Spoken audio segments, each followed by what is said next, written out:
The origins of the Yakuza, Japan's infamous organized crime syndicates, are as shrouded in mystery and folklore as the intricate tattoos that adorn their members.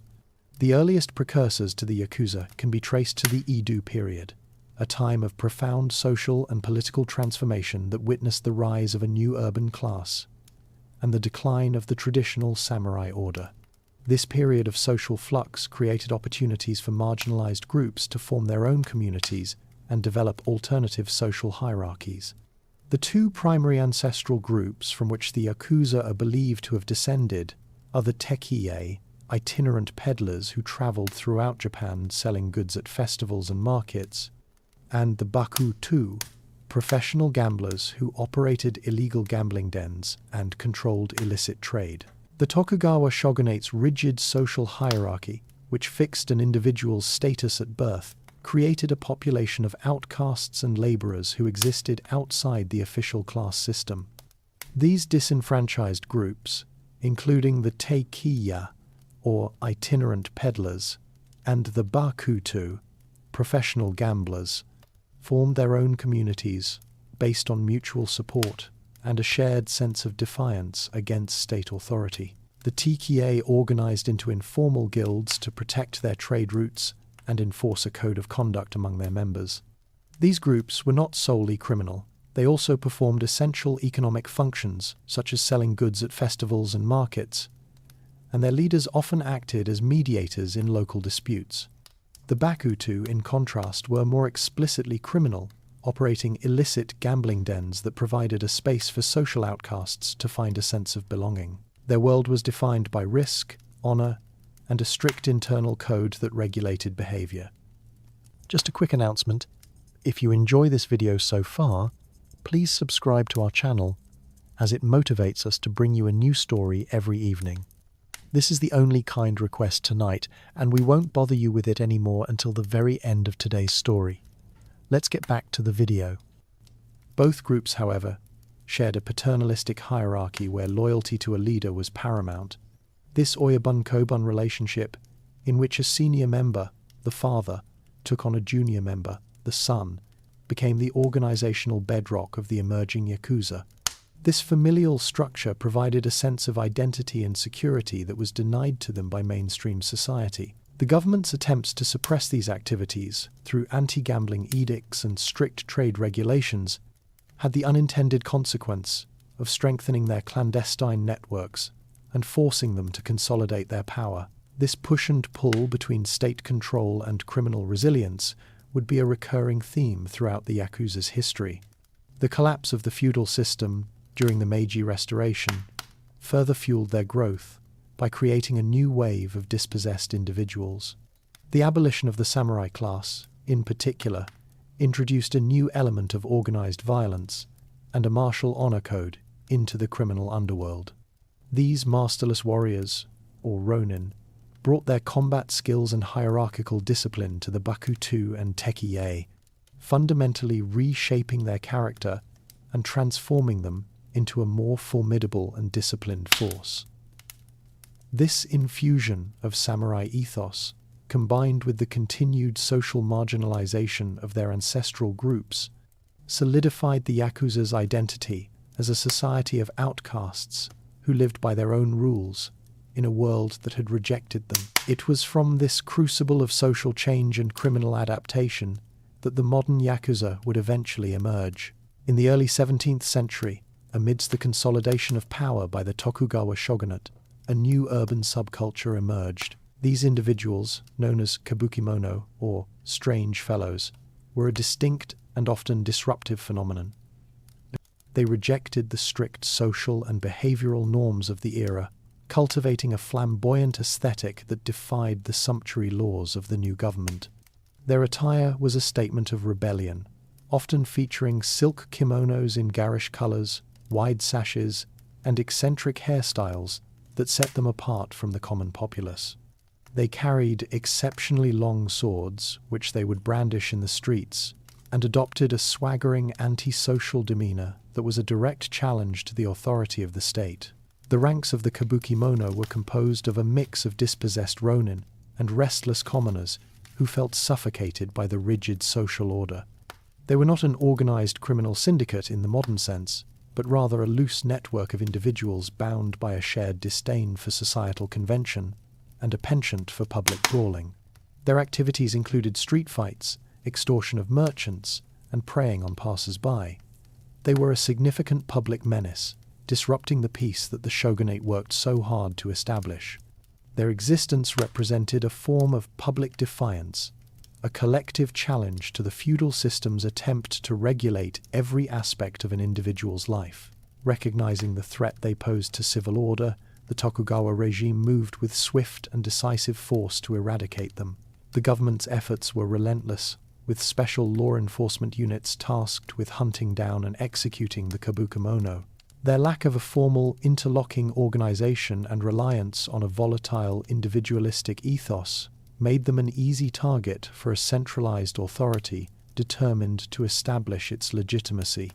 Within a few decades, their flamboyant subculture was systematically eliminated, and their direct presence in Japanese society vanished. However, their brief existence left a lasting impression on the underworld.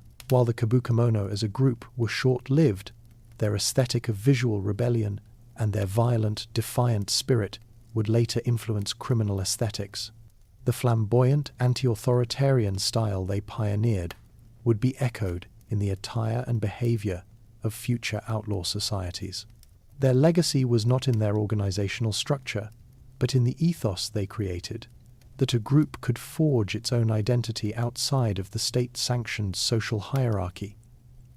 This principle of living by a separate code would be a key concept for the groups who would become the Yakuza. In the urban centers of 17th century Japan, as the influence of the flamboyant and violent kabukimono grew, a new social phenomenon arose in direct opposition. These were the machiyako, or town servants, organized groups of commoners and merchants who banded together to protect their communities from the disruptive and criminal activities of the kabukimono. The machiyako were a reaction to the public menace posed by the strange fellows, and their purpose was to maintain civil order in a society where the government's official law enforcement was often distant or ineffective. They positioned themselves as defenders of the populace, acting as unofficial police in the bustling towns and marketplaces. The machiyako's methods, while initially framed as a service to the community, often blurred the line into organized criminal behavior. In exchange for their protection, local citizens and merchants were expected to provide them with goods, money, and other forms of support. This system, which started as a voluntary arrangement, gradually became a form of protection racketeering. The machiyako enforced their authority through intimidation and violence, ensuring that any business that did not pay its dues would suffer the consequences. Their role as protectors of the town was thus inseparable from their function as local extortionists. This dual identity, as both a force for order and a source of criminal activity, would become a defining characteristic of later Yakuza organizations.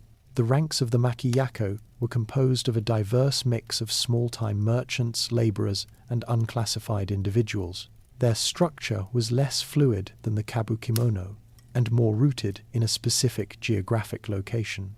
Unlike the nomadic and individualistic strange fellows, the town servants were directly tied to a specific area and its inhabitants. Their power was not derived from a flamboyant aesthetic or personal charisma, but from their control over a given territory and their ability to enforce their will through force. This territoriality, a concept central to modern organized crime, was a key development in their evolution. The machiyako demonstrated that power in the underworld could be based on controlling a specific geographic location and the economic activities within it. While the machiyako eventually disappeared as a distinct social group, their legacy was profound. They established a crucial precedent for organized crime in Japan, that a criminal group could position itself as a necessary part of the social order by providing services that the government could not or would not. They laid the groundwork for the modern Yakuza's claims of being protectors of the Japanese people and defenders of traditional values, even as they engaged in criminal enterprises. The Machiyako demonstrated that legitimacy could be gained not just through defiance, but through the establishment of a parallel authority that was both a source of order and a purveyor of crime. Among the marginalized groups that existed outside Japan's official class structure, a unique form of social organization developed. This was the Oyabun-Kobun system, a paternalistic hierarchy that would become the foundational blueprint for future criminal syndicates. This structure was not based on kinship, but on a sworn spiritual bond of mutual obligation. The term Oyabun translates to father figure, and he was the undisputed leader, possessing ultimate authority over his followers. He provided his Kobun, or child followers, with guidance, protection from rival groups, and a form of social security in a society that offered them none. The relationship was transactional. The Oyabun's position was maintained by his ability to resolve disputes, offer financial support, and ensure the survival of his group through his leadership and acumen. The Kobun owed his Oyabun absolute loyalty, obedience, and deference. This was not a reciprocal relationship of equal standing. Rather, it was a one-way path of servitude and dedication. The follower was expected to carry out the will of his superior without question, to assist in any conflict, and to maintain the honor of the group at all costs. For an individual who lacked a place in the rigid social order of the Edo period, becoming a Kobun provided a new identity and a sense of belonging. The system functioned as a surrogate family, offering security and purpose to those who had been cast aside by mainstream society. The formalization of this bond was marked by a solemn ritual known as Sakazuki Goto, or the Sake Cup Exchange. During this ceremony, the Oyabun and the new Kobun would exchange cups of sake that had been prepared with a symbolic mixing of water and salt. The ritual cemented their commitment and sealed the new familial tie. This act was more than a social custom. It was a powerful symbolic gesture that bound the follower to the leader for life. The Oyabun would pour a full cup for himself and a smaller, symbolic one for his Kobun, visually representing the unequal nature of the relationship. The consumption of the sake completed the rite and established the unbreakable bond of loyalty. The Oyabun-Kobun model was crucial for the survival and growth of the Tekiya and Bakutu. It provided a highly effective means of organizing a cohesive group from disparate, marginalized individuals.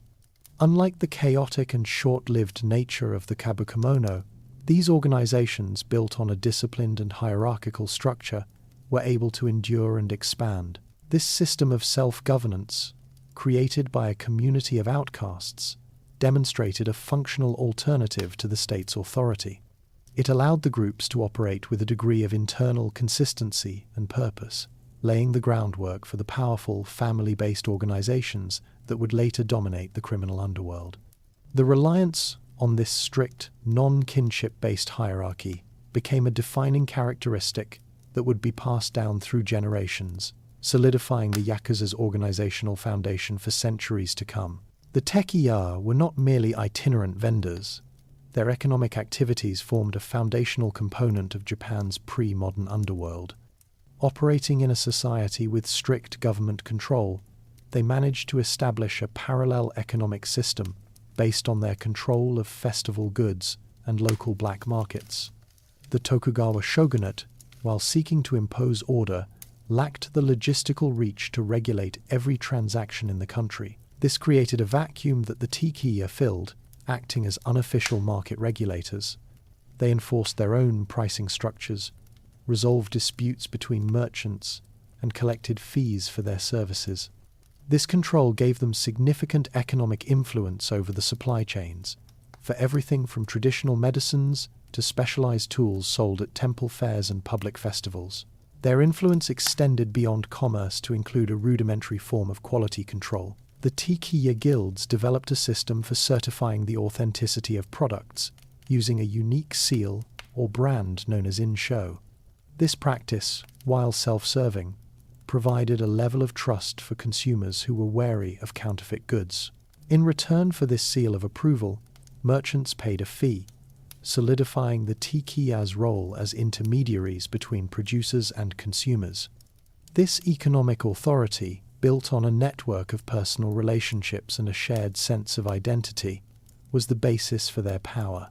The government's attempts to regulate festival markets were often met with resistance, and local officials often found it more convenient to form a tacit agreement with the tekie leaders, rather than attempt to enforce official regulations.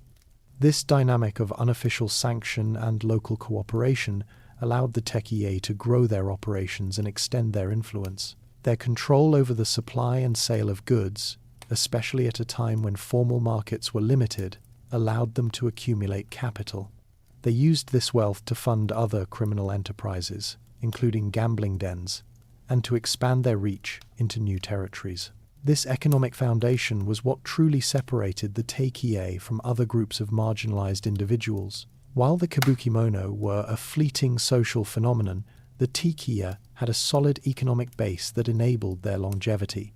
They weren't just rebels, they were business people who had built a profitable enterprise on the fringes of society. Their success demonstrated that power in the underworld could be gained through economic control, not just violence or defiance. This financial acumen, combined with their hierarchical structure, provided a durable model for future criminal organizations.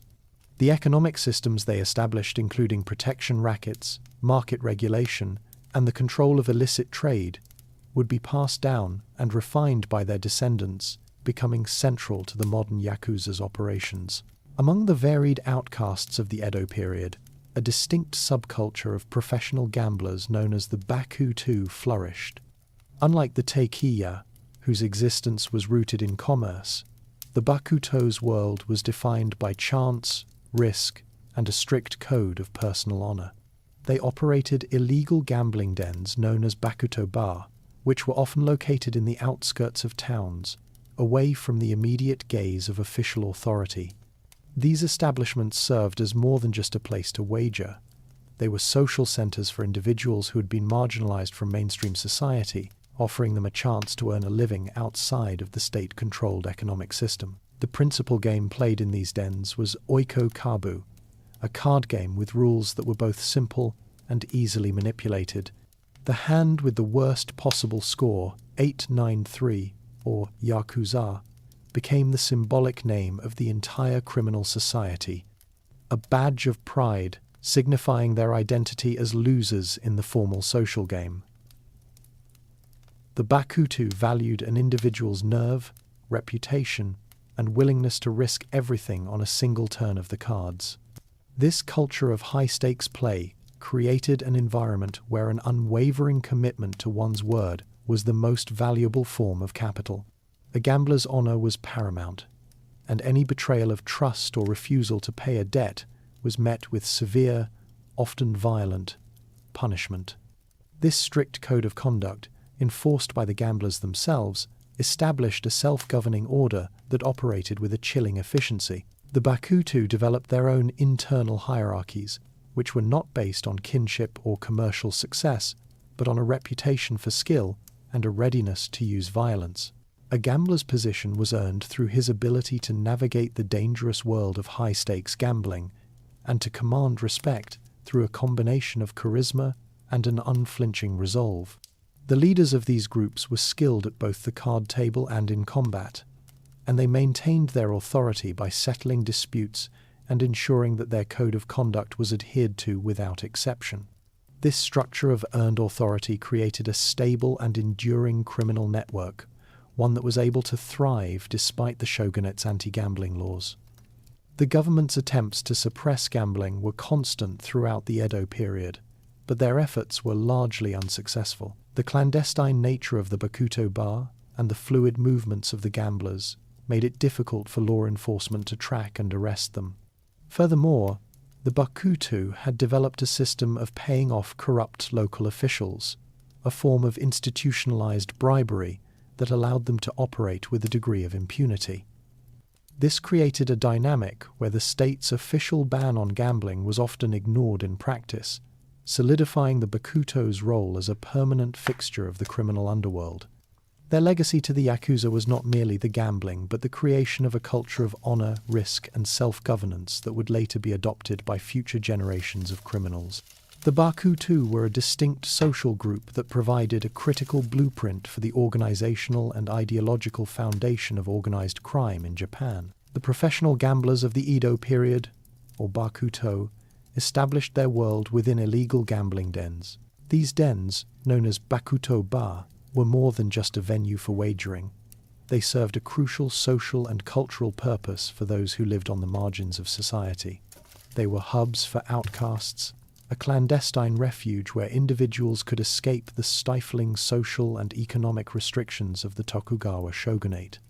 In the Bakuto Bar, a person's status was not determined by their birth or class, but by their skill at the card table and their reputation for courage. This provided an alternative social hierarchy for those who were otherwise powerless, allowing them to earn a living and a measure of respect that was denied to them in the formal social structure. The Bakuto Bar operated under a strict code of internal governance. The leaders of these dens, who were both skilled gamblers and formidable fighters, were responsible for maintaining order, settling disputes, and punishing any member who broke the group's code. This self-governing system was a necessity in a world that operated outside the law. Without a formal legal framework, the gamblers had to create their own. The punishments for infractions were severe, often involving physical violence, or the ritualized cutting of a finger, which served as a grim deterrent and a powerful symbol of loyalty. The dens were thus a breeding ground for criminal activity, a place where a criminal code was forged and enforced, providing a powerful blueprint for future organized crime. The clandestine nature of the Bakuto Bar also created a breeding ground for criminal networking. Gamblers and their leaders traveled from one den to another, carrying information and forming alliances. These networks, operating outside the government's surveillance, became a crucial component of the pre-modern underworld, connecting the diverse activities of peddlers, smugglers, and other criminal elements. This interconnectedness allowed for the sharing of information and resources, enabling them to expand their influence and diversify their criminal enterprises beyond the gambling table. Despite the government's consistent attempts to suppress them, the Bakuto Bar and their culture endured. The fluid nature of their dens, which could be set up and dismantled quickly, made them difficult for law enforcement to track. Furthermore, the gamblers had established a system of bribery and intimidation, paying off local officials to ensure that their operations were not disturbed. This unofficial arrangement allowed them to operate with a degree of impunity, solidifying their presence as a permanent fixture of Japan's criminal underworld. The gambling dens were more than just a place to bet. They were the cultural and social foundation of a society that lived by its own rules. The ritualized cutting of a finger, or yubitsume, is one of the most widely recognized and misunderstood symbols of Yakuza culture. Its origins are not in some ancient samurai practice, but in the practical necessities of the criminal underworld, specifically the gambling dens of the Edo period. The practice was a form of atonement, a self-inflicted punishment for failing to pay a gambling debt. When a gambler lost a wager he could not afford to pay, he would be forced to cut off the joint of his pinky finger as a symbolic repayment. The act was a public display of contrition, a demonstration of his commitment to the group, and a grim warning to others of the consequences of failing to honor one's debts. The practice evolved over time to become a way for members to atone for other infractions, such as disobedience, a major blunder, or a betrayal of a comrade. It was a form of social currency, a way of proving one's loyalty to the group when a verbal apology was deemed insufficient. With each subsequent offense, a new joint of the finger would be severed, with the ultimate punishment being the cutting of the entire finger. Each act of yubitsume made it more difficult for a member to handle a sword, demonstrating his increasing reliance on the group for protection and support. This served a dual purpose. It punished the individual while also reinforcing his dependence on the family. The ritual was formalized with specific procedures and tools. The member would place his hand on a white cloth, and a wakashu, or junior member, would stand by with a sharpened blade. The offender would sever the joint himself, and the detached piece would be presented to his superior as a sign of penance. The formal nature of the ritual served to reinforce the hierarchy of the group and to remind all members of the high cost of a mistake. The willingness to undergo such a brutal act demonstrated a level of loyalty that transcended the pain and social stigma. While the practice began as a way of atoning for gambling debts, it became a powerful symbol of commitment to the organization itself. It was a sign of a member's willingness to sacrifice his own body for the group's honor. The visible signs of yubitsume on a person's hand served as a permanent record of his history within the criminal underworld, a personal testament to the debts he had paid and the loyalty he had demonstrated. The practice was a defining element of Yakuza culture for centuries, a tradition that reinforced their identity as outcasts who lived by a different code of honor than the rest of society. The Tokugawa shogunate, established in 1603, imposed a rigid and hierarchical social structure that fundamentally shaped life in Japan for over 2 centuries. This class system was organized into 4 primary divisions: samurai, farmers, artisans, and merchants. An individual's status was determined by birth, and movement between these classes was extremely rare. This system was designed to ensure social stability and prevent the kind of civil unrest that had plagued the previous centuries of feudal conflict. The government's pursuit of a stratified society, however, had an unintended consequence. It created a vast population that existed on the fringes, without official status or legal protections. The Tikie and Bakutu, the direct precursors to the Yakuza, were among these outcasts. The Tekiya, as itinerant peddlers, were a transient class that did not fit neatly into the government's fixed social order. Their mobile lifestyle and unofficial economic activities placed them outside the purview of the formal market system, and they were often viewed with suspicion by government officials. The Bakutu, as professional gamblers, were even further marginalized. Their entire existence was based on a vice that was forbidden by a series of anti-gambling edicts. They lived in a world of illicit activity and operated in the shadows, their very identity a direct challenge to the government's moral and legal authority. The government's attempts to enforce social stability paradoxically created the conditions necessary for these groups to flourish. By pushing the Tikiya and Bakutu to the margins, the authorities forced them to develop their own internal systems of governance and self-reliance.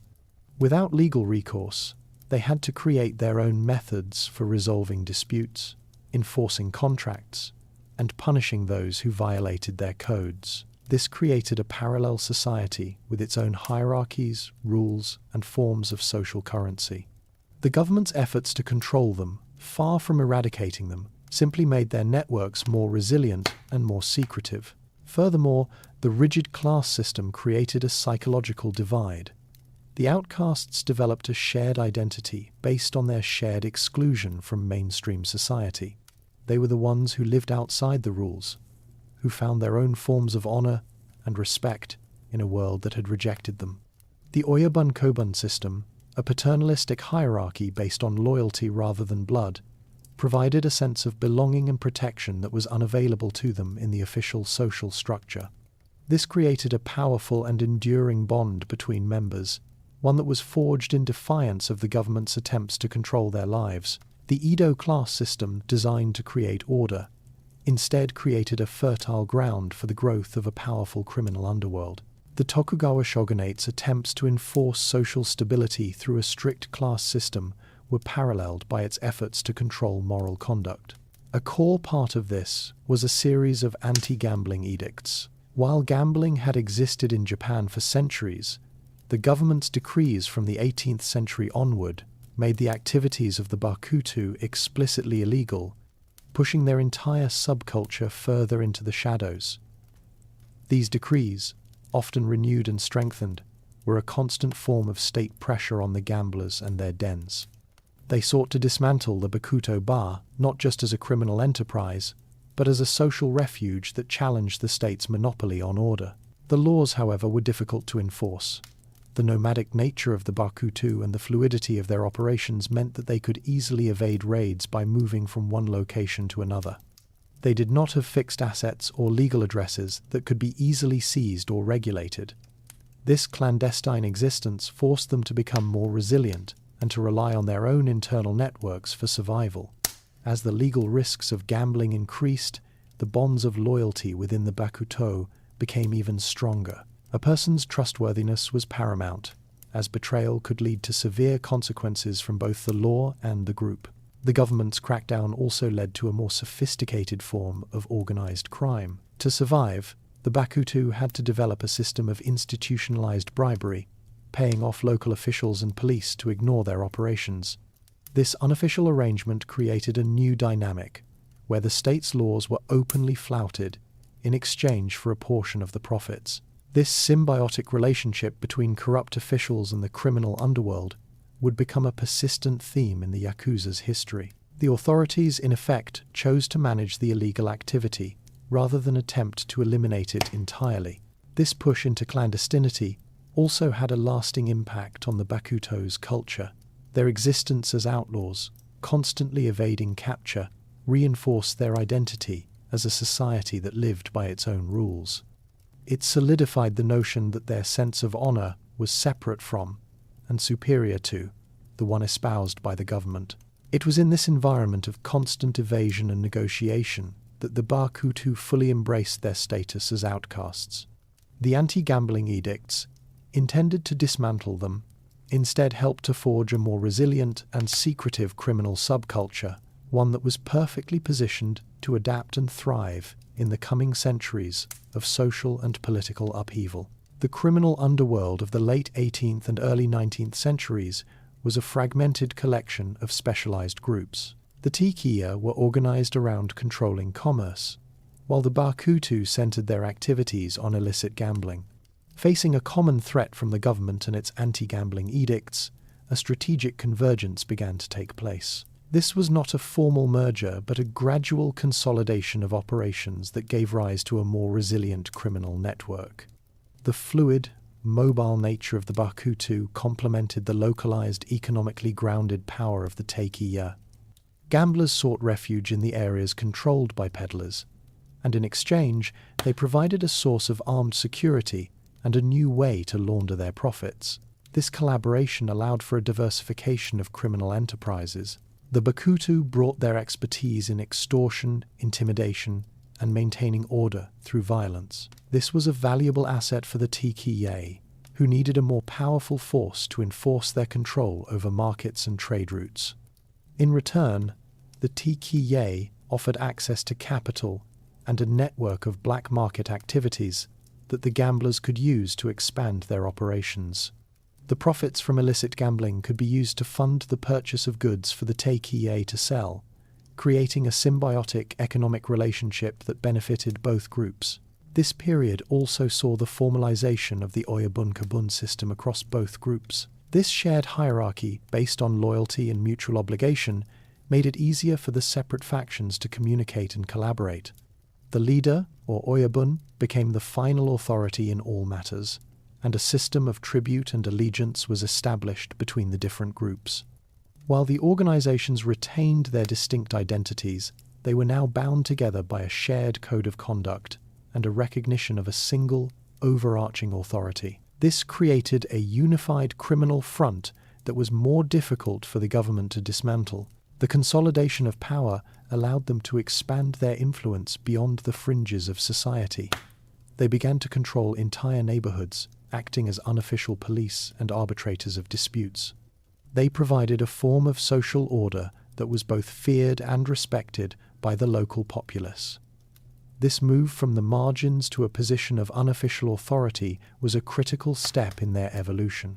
By the early 19th century, the separate worlds of the itinerant merchant and the professional gambler were no longer distinct. They had merged, creating a formidable and sophisticated criminal underworld that was perfectly positioned to survive the social and political upheavals of the coming Meiji Restoration. The legend of Sannin Kichiza, or the Three Thieves, is a famous folk tale that has resonated through centuries of Japanese culture, and in the 19th century, it provided a powerful mythology for the criminal underworld.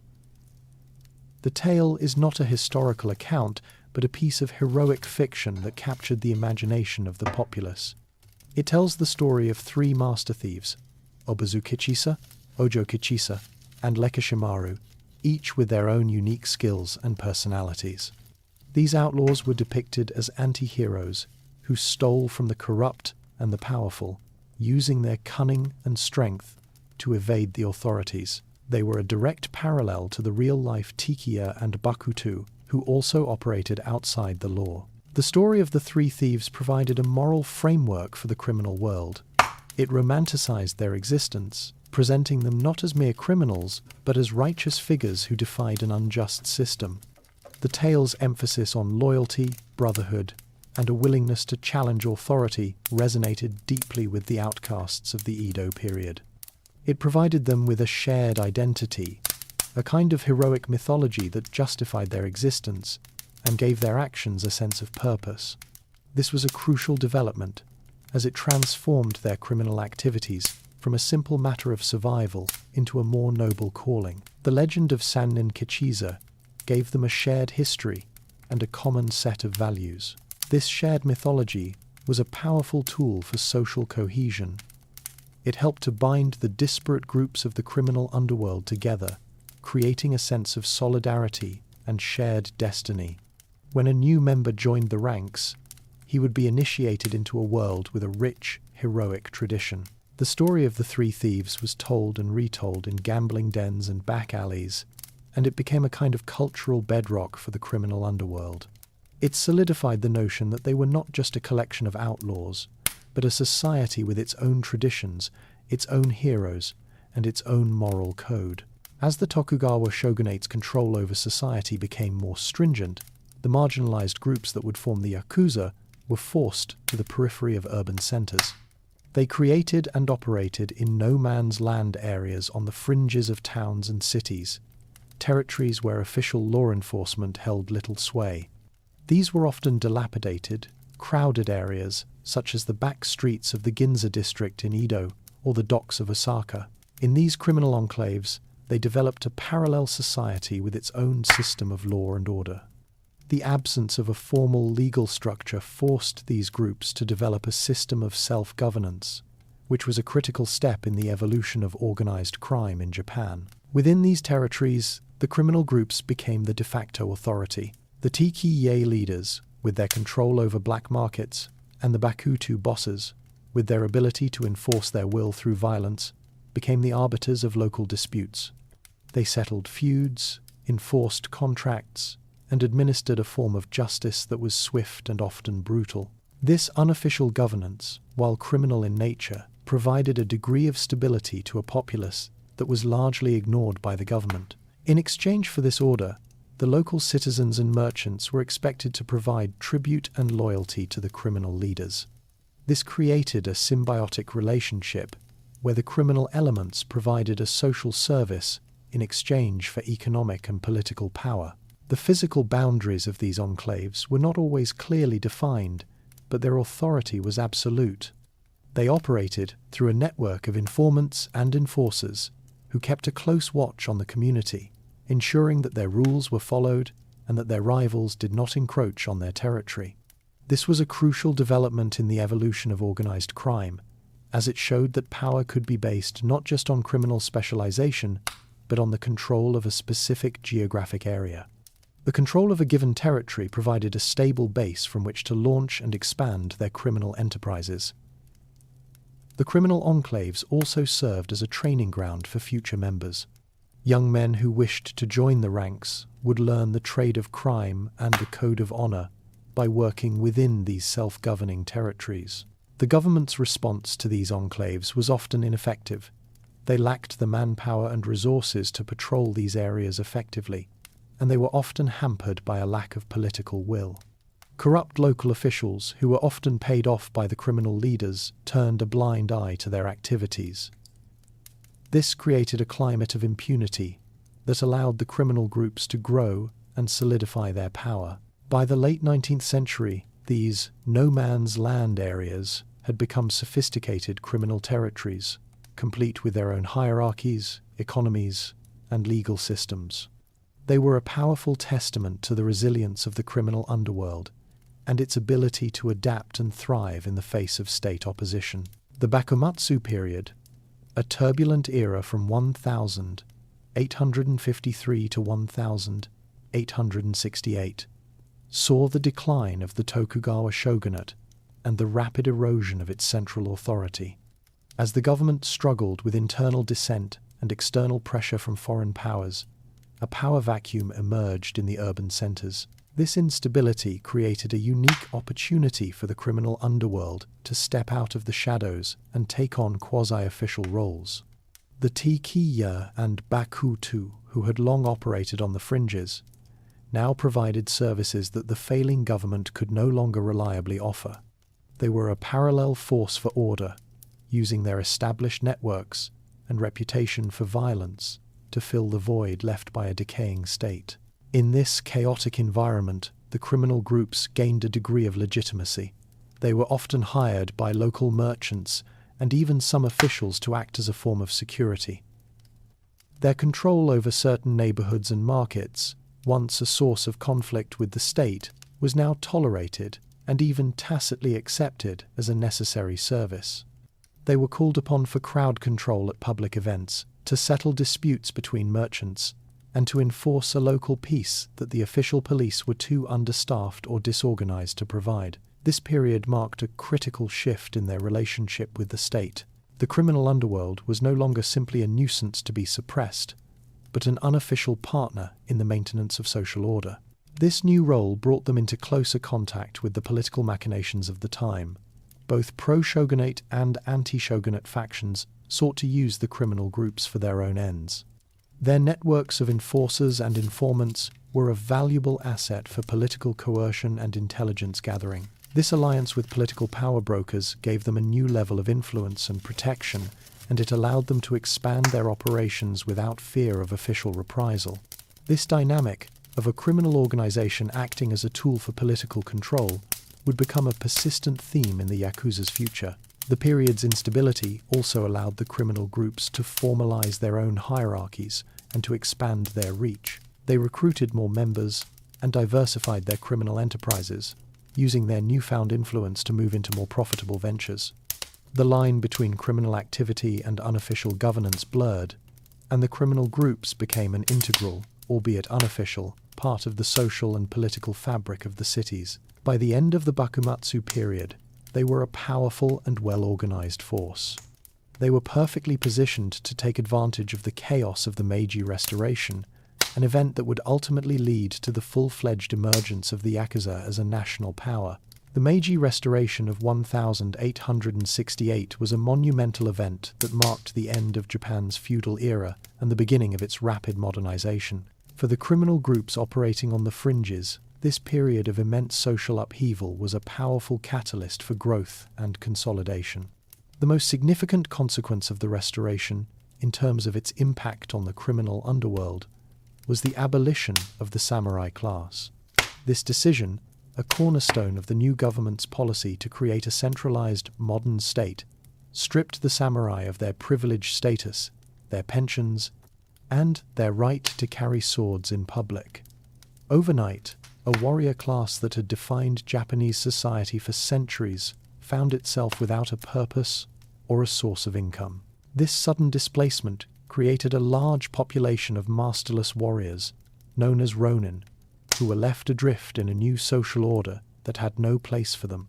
Trained from birth in the arts of combat and disciplined by a strict code of honor, many found themselves unable to adapt to the realities of a modern industrialized society. For a criminal underworld that had long operated in the shadows, these ronin were a valuable resource.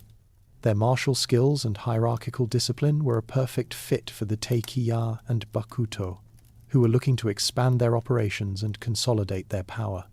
The ronin brought a new element of organized violence and a martial ethos to the criminal networks, transforming them from a collection of fragmented groups into a more formidable and disciplined force. The ronin were not just soldiers for hire. They also brought their own cultural baggage to the underworld.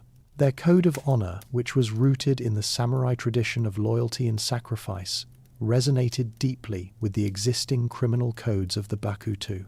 The concept of an unswerving loyalty to a leader, a key tenet of the samurai, became the organizational bedrock of the emerging Yakuza. This fusion of a warrior code with a criminal ethos created a unique culture that was both feared and respected. It gave the criminal networks a sense of legitimacy and a moral framework that distinguished them from other, more opportunistic criminals. The Meiji government's policies also had an indirect effect on the criminal underworld by creating a new urban class. As Japan's economy modernized and its cities grew, a large population of laborers and unclassified workers emerged. These individuals, who were often poor and had little social mobility, became a prime recruiting ground for the criminal networks. The Yakuza, with its promise of a brotherhood, a sense of belonging, and a chance to earn a living outside of the state-controlled system, offered a compelling alternative to a life of poverty and social marginalization. The influx of new members and the diversification of their enterprises allowed the Yakuza to grow exponentially, establishing them as a national power on the eve of the 20th century. The criminal underworld of the late 19th century was fundamentally reshaped by the influx of a new and formidable element, the masterless samurai, or ronin.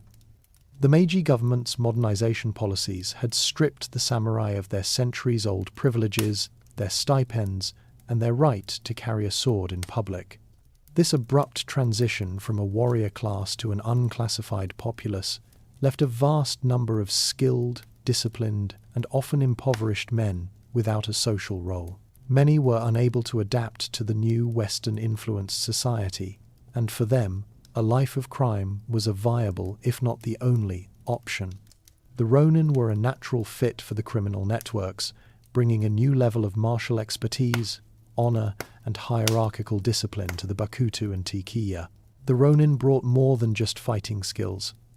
They brought a code. Their deep-seated values of loyalty, sacrifice, and obedience to a master, which were central to the samurai ethos, resonated deeply with the Oyabunkoban system.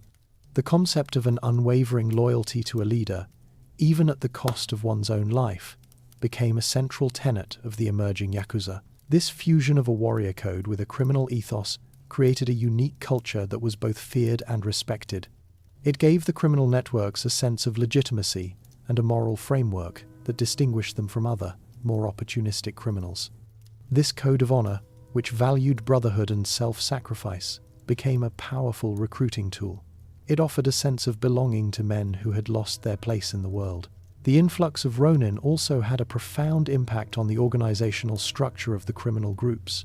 The ronin's disciplined, hierarchical mindset helped to formalize the previously loose networks. They introduced a more military-style command structure, with clear chains of command and strict rules of engagement. This disciplined approach transformed the criminal networks from a collection of fragmented groups into a more formidable and cohesive force. It allowed them to engage in larger, more complex criminal activities and to expand their influence with a level of efficiency that was previously impossible. The Meiji government's policies inadvertently created the conditions for the Yakuza's exponential growth. The creation of a new urban class, coupled with the displacement of the samurai, provided a fertile ground for recruitment. The Yakuza, with its promise of a brotherhood, a sense of belonging, and a chance to earn a living outside of the state-controlled system, offered a compelling alternative to a life of poverty and social marginalization. The influx of new members and the diversification of their enterprises allowed the Yakuza to grow exponentially, establishing them as a national power on the eve of the 20th century. The term Yakuza itself is a powerful symbol of their outlaw status, and its etymology traces back to a specific losing hand in a traditional Japanese card game. The game, known as Oiko Kabu, is similar to Baccarat, and the goal is to get a score as close to 9 as possible. The worst possible hand in the game is a combination of 3 cards, an 8, a 9, and a 3. In Old Japanese, these numbers were pronounced ya, ku, and sa, or za. The Yakuza hand, with a total value of 20, is a losing hand in every conceivable way. This losing hand became a powerful cultural metaphor, representing their existence outside of the formal social structure. The criminals who adopted the name were not just identifying themselves as professional gamblers, they were proudly proclaiming their status as society's losers, a group that lived on the fringes, defined by a losing hand. This self-applied title was not an act of self-deprecation, but a defiant declaration of independence. By embracing the moniker of the losing hand, they were creating a separate identity that was defined by their own terms, not by the government's. It was a rejection of the mainstream social hierarchy, which valued success, wealth, and status. The Yakuza were, by their own choosing, outsiders, and their name was a powerful badge of honor. It was a clear signal to the world that they did not play by the same rules as everyone else. The name's origin also serves as a critical link between the ancestral Bakutu and the modern Yakuza. The Bakutu were the first to use the term, and they passed it down to the next generation of criminals. As the criminal underworld began to formalize and professionalize, the name became the official title for the new organized syndicates. It was a way of honoring their roots while also signifying their evolution into a more powerful and cohesive force. The name became a powerful recruiting tool, offering a sense of belonging to men who had lost their place in the world. The name's enduring power is a testament to its symbolic weight. It is a name that is both feared and respected, and it has become synonymous with the Japanese underworld. It is a name that is not just a label, but a cultural artifact, a living piece of history that tells the story of a society of outcasts who forged their own identity outside of the state-controlled system. The name Yakuza is a symbol of their resilience, their defiance, and their unwavering commitment to a code of honor that is all their own. In the late 19th century, the criminal underworld of Japan underwent a fundamental transformation from loose associations to formal territorial gangs. This was a critical phase in the evolution of the Yakuza. Before this period, the Teikiei and Bakutu existed as fragmented groups, with their loyalties often limited to a specific trade or activity. The influx of disciplined ronin and the chaos of the Meiji Restoration provided the impetus for a shift to a more cohesive organizational structure. These new gangs were no longer just a collection of outcasts. They were organized criminal enterprises with a defined territory and a clear chain of command. The driving force behind this transformation was often a single, charismatic leader. These individuals, with a combination of street smarts, a capacity for violence, and an ability to command loyalty, were able to consolidate power. They brought together various smaller groups under a single banner, using a combination of force and persuasion.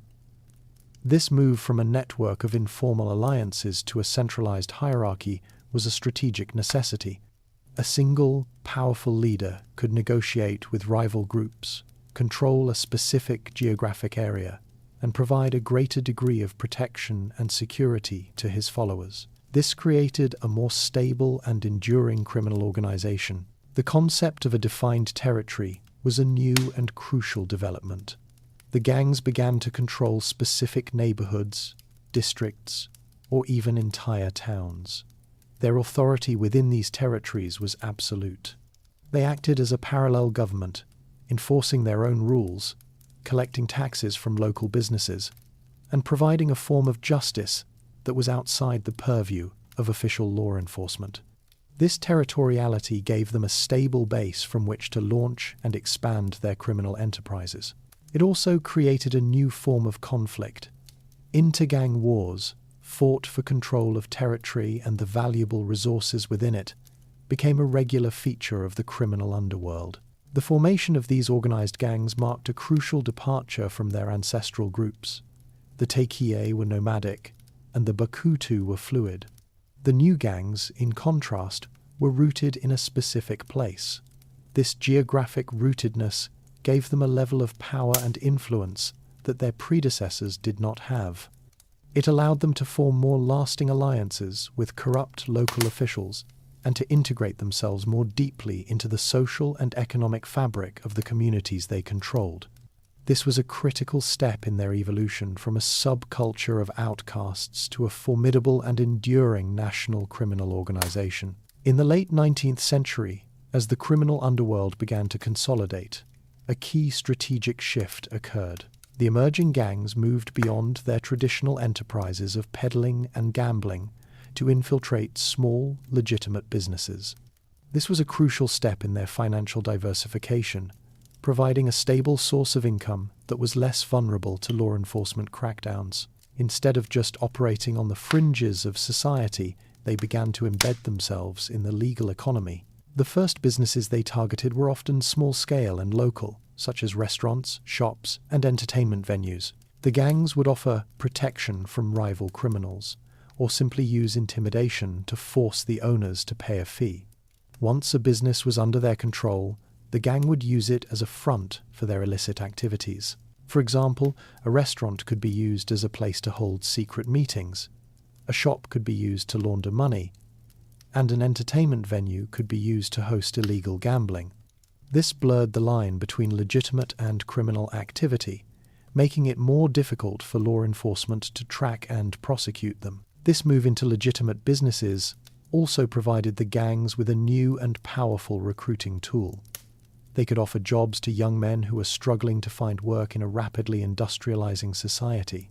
This gave them a sense of purpose and a place in the world, and it also provided the gangs with a steady supply of new members who were loyal to the organization. This was a critical development in their evolution, as it allowed them to grow their ranks and expand their influence without relying on force alone. The infiltration of legitimate businesses also gave the gangs a new level of political influence. They could use their wealth to pay off corrupt local officials and to fund political campaigns. This created a symbiotic relationship where the criminal elements provided a source of funding and a network of enforcers, and in return, they received tacit approval from the government. This dynamic of a criminal organization acting as a tool for political control would become a persistent theme in the Yakuza's future. By the end of the 19th century, the Yakuza were no longer just a collection of outcasts. They were a formidable and enduring national criminal organization with a deep financial and political presence. In the late 19th century, as Japan's Industrial Revolution gained momentum, a new and highly profitable avenue for criminal activity opened up: the coal mines. The country's burgeoning industrial sector required vast amounts of coal, and the demand for labor in the mines was immense. The working conditions, however, were brutal, and the pay was low. This created a fertile ground for labor unrest and exploitation.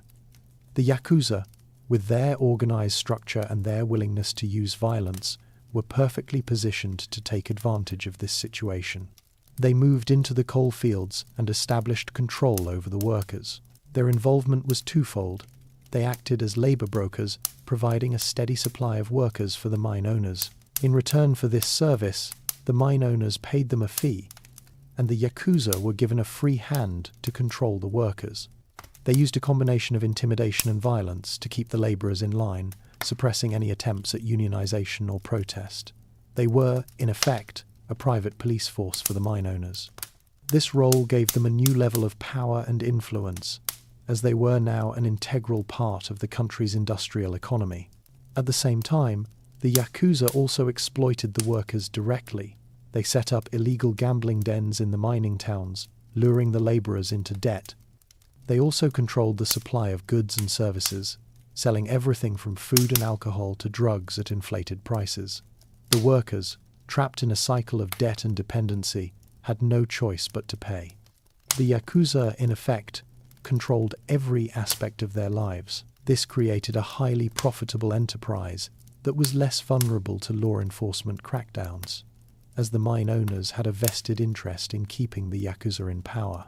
The Yakuza's involvement in the coal mines was a critical step in their evolution. It was a clear example of their ability to adapt to a new economic reality and to find a place in the country's burgeoning industrial sector. It also showed their willingness to move beyond traditional criminal enterprises and to establish a foothold in legitimate businesses.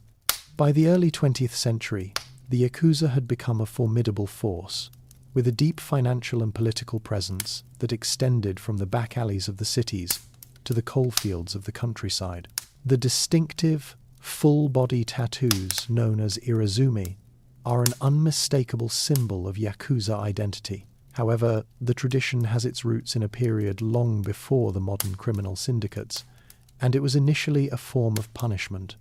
From the 18th century onwards, the Tokugawa shogunate used tattoos as a brand for criminals.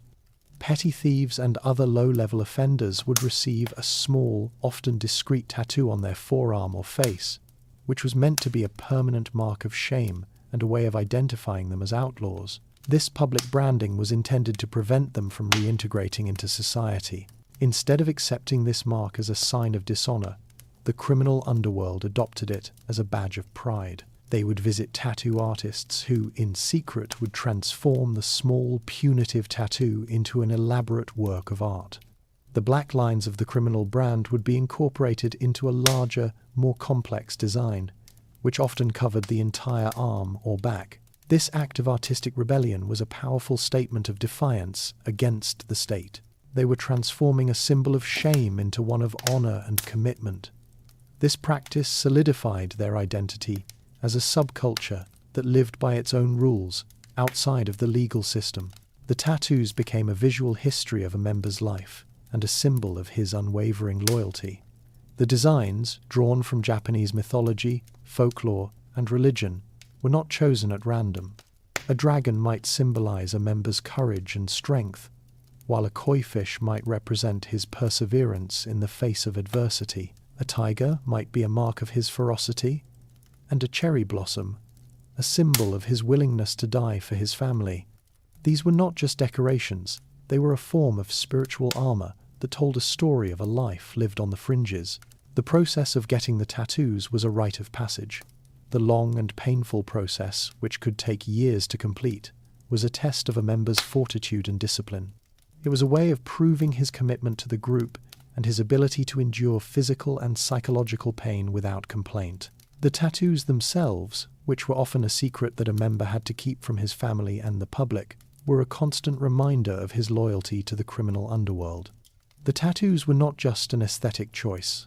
They were a profound act of spiritual and social commitment.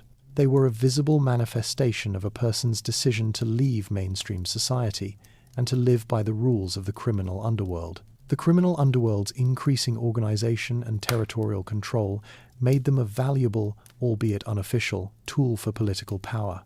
In the late 19th and early 20th centuries, as Japan's political landscape was shaped by factional disputes and the rise of ultranationalism, the Yakuza were drawn into the political arena.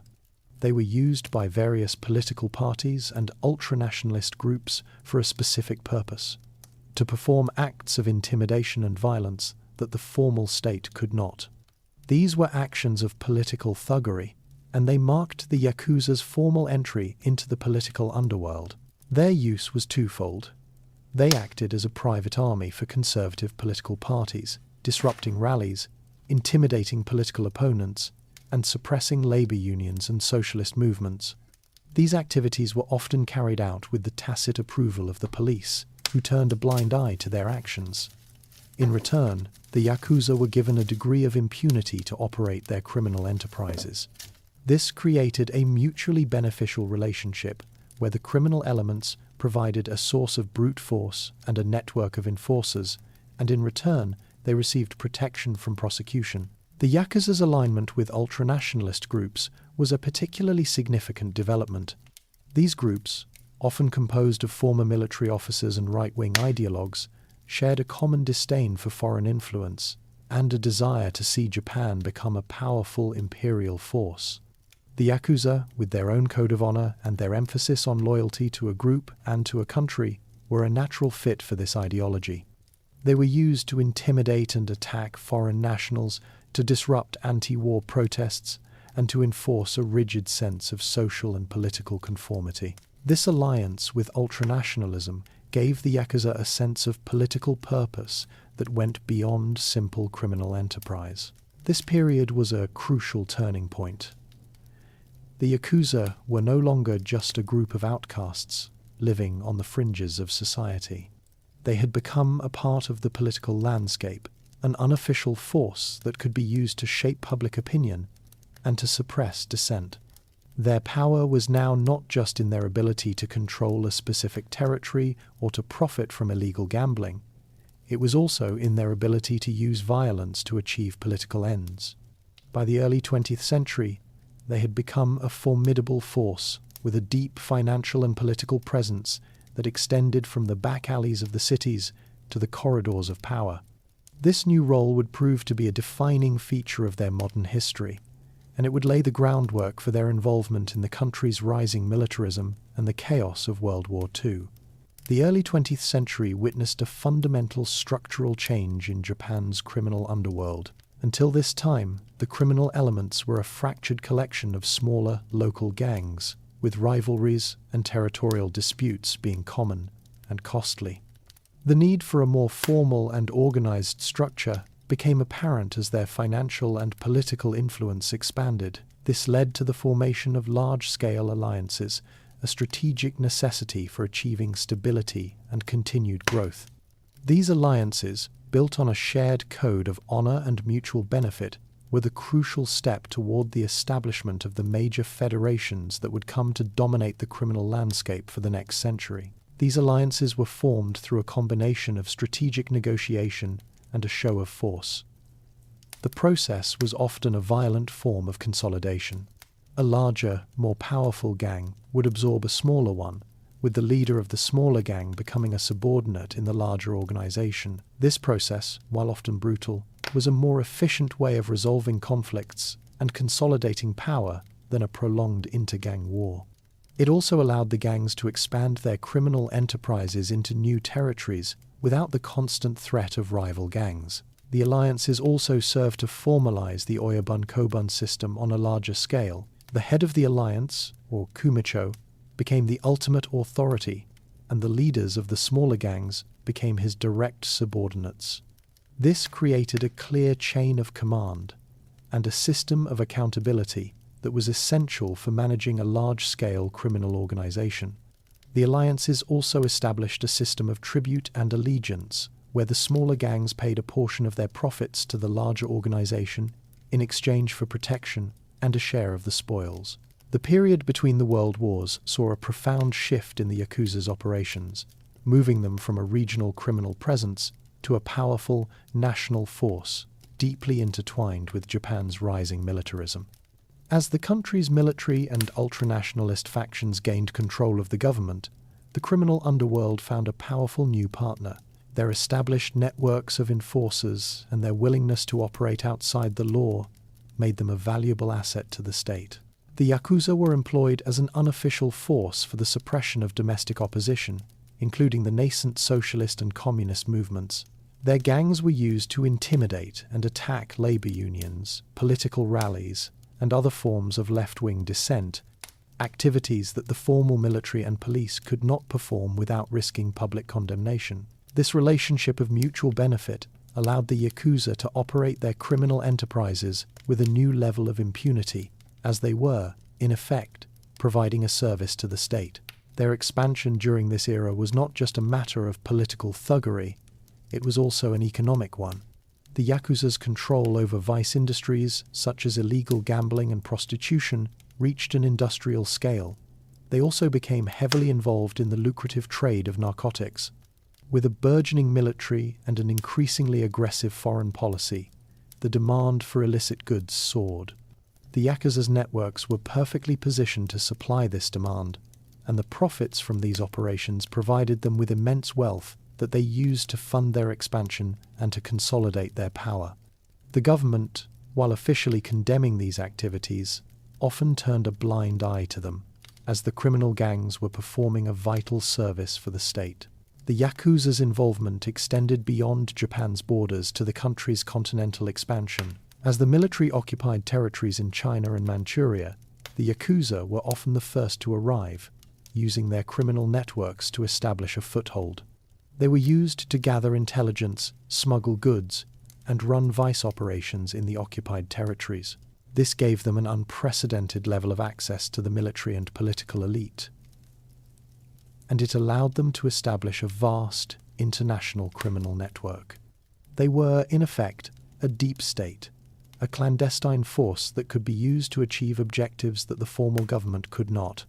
Their activities in China and Manchuria provided them with a new and highly profitable source of income, and it also solidified their reputation as a patriotic force that was working for the good of the country. By the time Japan entered World War II, the Yakuza were no longer just a collection of criminal gangs. They had become a sophisticated, organized criminal enterprise with a national and international presence.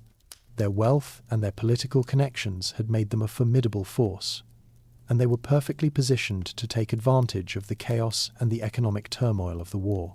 They were a part of the state's apparatus, a shadow government that could be used to achieve political ends that were outside the reach of the official government. This period of pre-war activity was a crucial turning point, and it laid the groundwork for their national prominence in the post-war era. The Tokugawa shogunate, in its pursuit of social stability and control, viewed the activities of the Tiki-ya and Bakutu as a direct challenge to its authority. Throughout the 19th century, the government implemented a series of escalating measures to suppress these groups. These efforts were not sporadic. They were a consistent and targeted campaign to dismantle a subculture that operated outside the state's rigid class and legal systems. The government's attempts to regulate commerce and outlaw gambling were intended to strip these groups of their economic and social foundations, forcing them into compliance or oblivion. This sustained pressure from the state, however, had an unintended and paradoxical consequence. Instead of eradicating the criminal underworld, it forced them to become more organized, more secretive, and more cohesive. The government's crackdown on the Tiki-ya and Bakutu made their existence as individuals untenable. Survival required a stronger, more disciplined organization. This led to a consolidation of their power. Smaller groups, unable to withstand the constant pressure from law enforcement, were absorbed into larger, more resilient alliances. This process was often driven by a charismatic leader who could offer protection and stability in exchange for loyalty. The state's efforts to dismantle them inadvertently created a more formidable and unified criminal front. The government's attempts to infiltrate and expose these clandestine groups also forced them to develop a stronger sense of internal cohesion. The criminal groups began to enforce a code of silence, a strict system of loyalty that punished any betrayal with extreme violence. They developed a culture of absolute obedience to the oyabun, or father, a figure who was seen as the only source of protection from a hostile state. The shared experience of persecution created a powerful sense of camaraderie and a collective identity, as outcasts who lived by their own rules. The tattoos, rituals, and codes that we now associate with the Yakuza were all forged in this environment of constant state pressure. The government's efforts ultimately failed to achieve their objective. While they managed to push the criminal groups further into the shadows, they never succeeded in eliminating them. In fact, their constant anti-crime campaigns, by forcing the groups to become more organized and more cohesive, were a critical factor in the rise of the modern Yakuza. The state's efforts to suppress them inadvertently provided the blueprint for a sophisticated and resilient criminal underworld, one that would be perfectly positioned to take advantage of the chaos of the Meiji Restoration and the wars of the 20th century. The Meiji Restoration, a period of immense social and political change, had provided the catalyst for their growth. The abolition of the samurai class, in particular, had provided them with a new and formidable element, the masterless warriors, or ronin. These disciplined and violent men, with their strict code of honor, had fundamentally reshaped the Yakuza's character. They brought a martial ethos and a hierarchical discipline that transformed the fragmented groups into a more cohesive and enduring force. The Yakuza's strategic consolidation of power was also a key factor in their success. Through a series of alliances and territorial conquests, the smaller local gangs had merged into larger, more powerful federations. This created a clear chain of command and a system of accountability that was essential for managing a large-scale criminal organization. The criminal underworld was no longer just a collection of local gangs. It was a sophisticated and organized criminal enterprise with a national presence. The alliances gave them the power to control entire regions, to influence local politics, and to expand their criminal enterprises into new and more profitable ventures. Their financial diversification was another critical development. The Yakuza moved beyond their traditional enterprises of peddling and gambling to infiltrate small, legitimate businesses. This provided a stable source of income that was less vulnerable to law enforcement crackdowns. They also became heavily involved in Japan's burgeoning industrial sector, gaining control over workers in the coal mines and other key industries. This economic power, combined with their political thuggery, made them an indispensable tool for the state. They were used by political parties and ultranationalist groups to perform acts of intimidation and violence that the formal state could not. This alliance with political power brokers gave them a new level of influence and protection, and it allowed them to operate their criminal enterprises with a new level of impunity. Japan's unconditional surrender in 1945 created a massive power vacuum as the country's military and government institutions collapsed. The Allied occupation forces, led by General MacArthur, were tasked with demilitarizing and democratizing a society that was in a state of economic and social ruin. This chaos provided a unique opportunity for the Yakuza. With the official police force weakened and an economy in a state of collapse, the black market became the only reliable source of food and other necessities. The Yakuza, with their well-established networks of smugglers and enforcers, were perfectly positioned to take control of this market. They controlled the flow of goods, from food and medicine to fuel and building materials, and their power grew exponentially. Their control of the black market was not just a matter of profit. It was also a way of gaining a degree of social legitimacy. The government's ration system was largely ineffective, and millions of people were on the verge of starvation. The Yakuza, by providing a steady supply of goods, was seen by many as a necessary force for survival. They were not just criminals, they were providers, and their control over the black market was viewed as a necessary evil. This earned them a degree of popular tolerance and a reputation as a force that could get things done when the government could not. The Yakuza's role during this period went beyond commerce to include a form of unofficial security. With the police force largely ineffective, the criminal gangs filled the void, providing a form of protection to local merchants and civilians. They would patrol neighborhoods, settle disputes, and enforce a local peace that was often more effective than the official law enforcement. In exchange, the local populace provided them with a steady stream of revenue through protection money. This symbiotic relationship of the criminal underworld providing a service to the community was a critical factor in their growth and their consolidation of power. The chaos of the post-war period also provided the Yakuza with a new and highly profitable source of income. The thousands of Allied soldiers who were stationed in Japan were a prime target for criminal enterprises. The Yakuza were quick to establish control over the local prostitution rings, illegal gambling dens, and other vice industries that catered to the soldiers. The profits from these operations provided them with immense wealth, which they used to fund their expansion and to consolidate their power. By the time the occupation ended in 1952, the Yakuza were no longer a collection of fragmented gangs. They were a powerful and well-organized criminal enterprise with a national presence, ready to take their place as a formidable force in the new Japan. The chaos of the post-war period provided a fertile ground for the rise of a new breed of Yakuza leader, a figure who would help transform the criminal underworld from a collection of fragmented gangs into a formidable national presence. This was Yoshio Kodama, an influential right-wing ultranationalist whose political connections and business acumen set him apart from the traditional gangster. Kodama's rise to power was not a matter of street brawling or criminal enterprise. It was an act of political opportunism. He had long been involved in Japan's pre-war militarism, acting as a secret agent in China and a liaison between the military and the criminal underworld.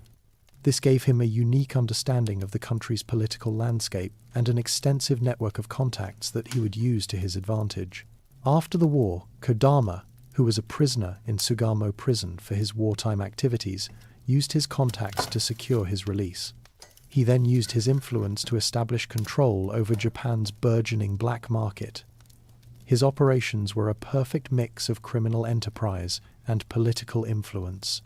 He used his connections to the right-wing ultranationalist factions to secure protection from law enforcement, and he used his criminal networks to control the flow of goods and money. His influence extended from the black markets to the corridors of power, and he was a key figure in the country's post-war political landscape.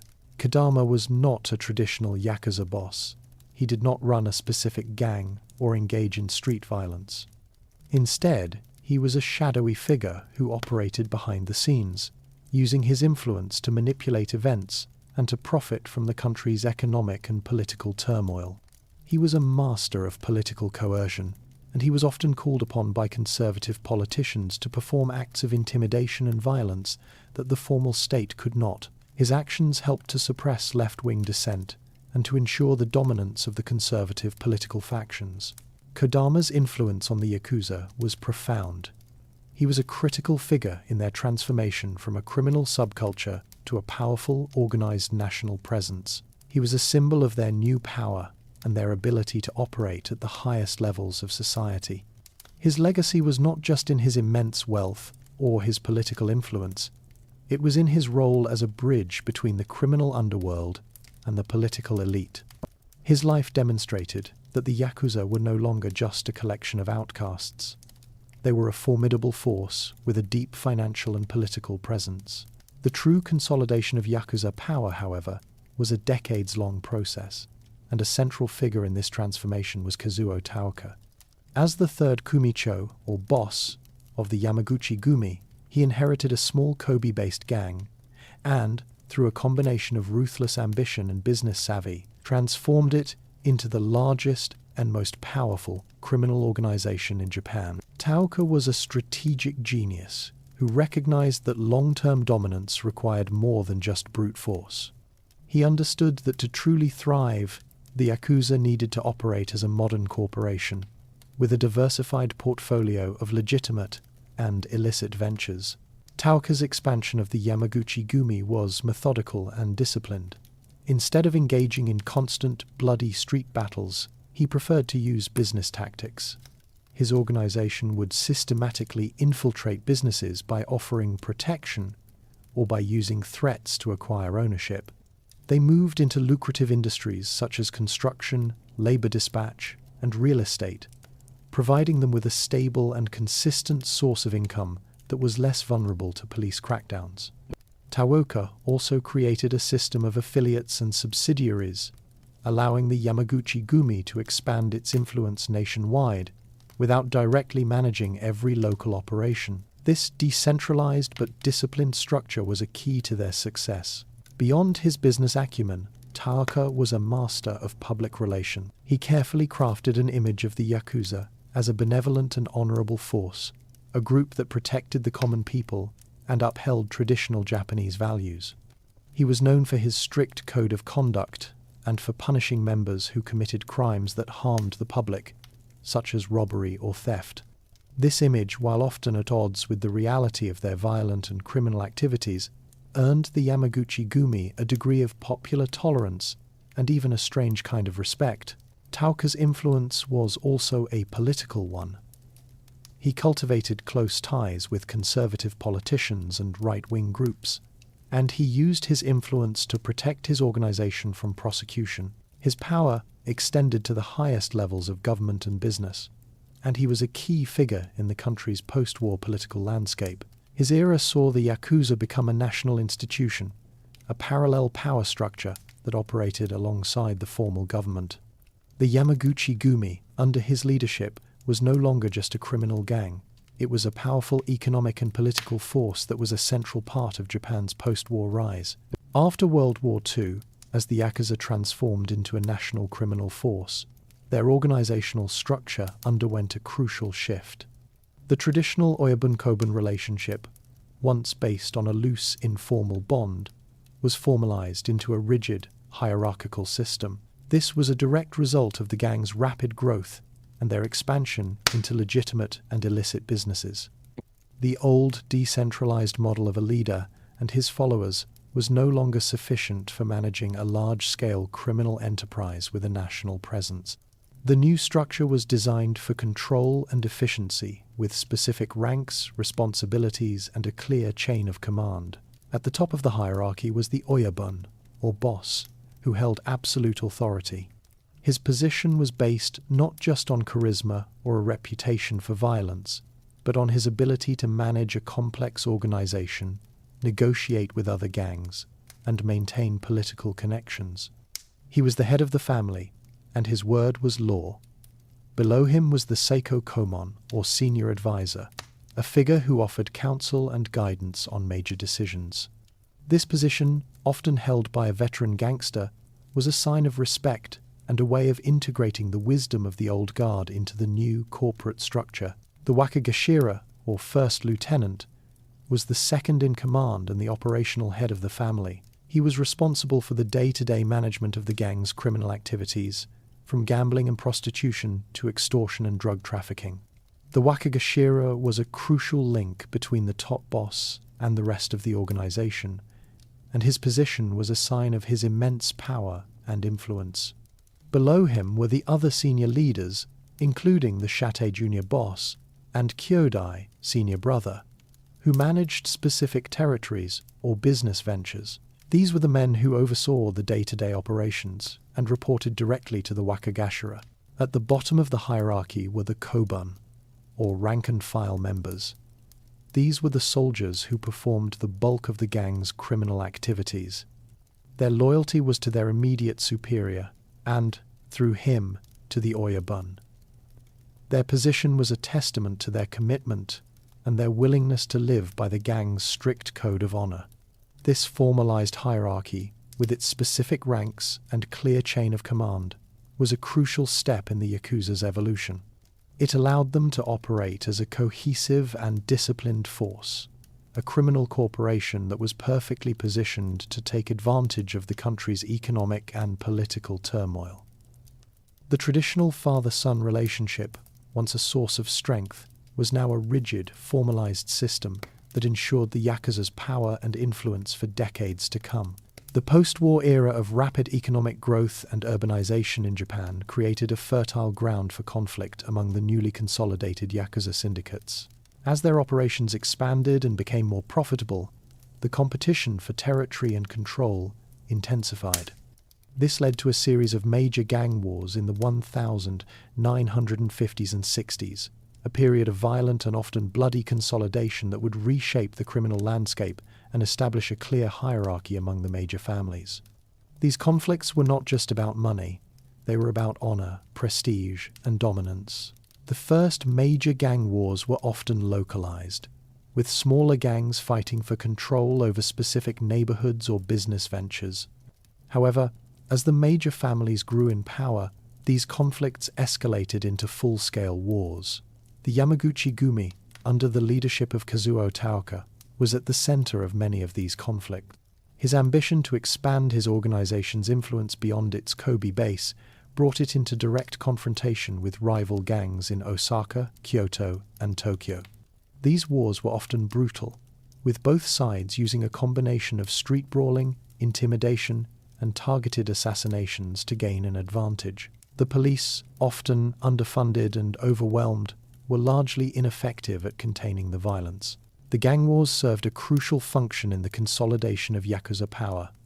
They were a violent form of natural selection, with the strongest and most disciplined organizations emerging as the dominant force.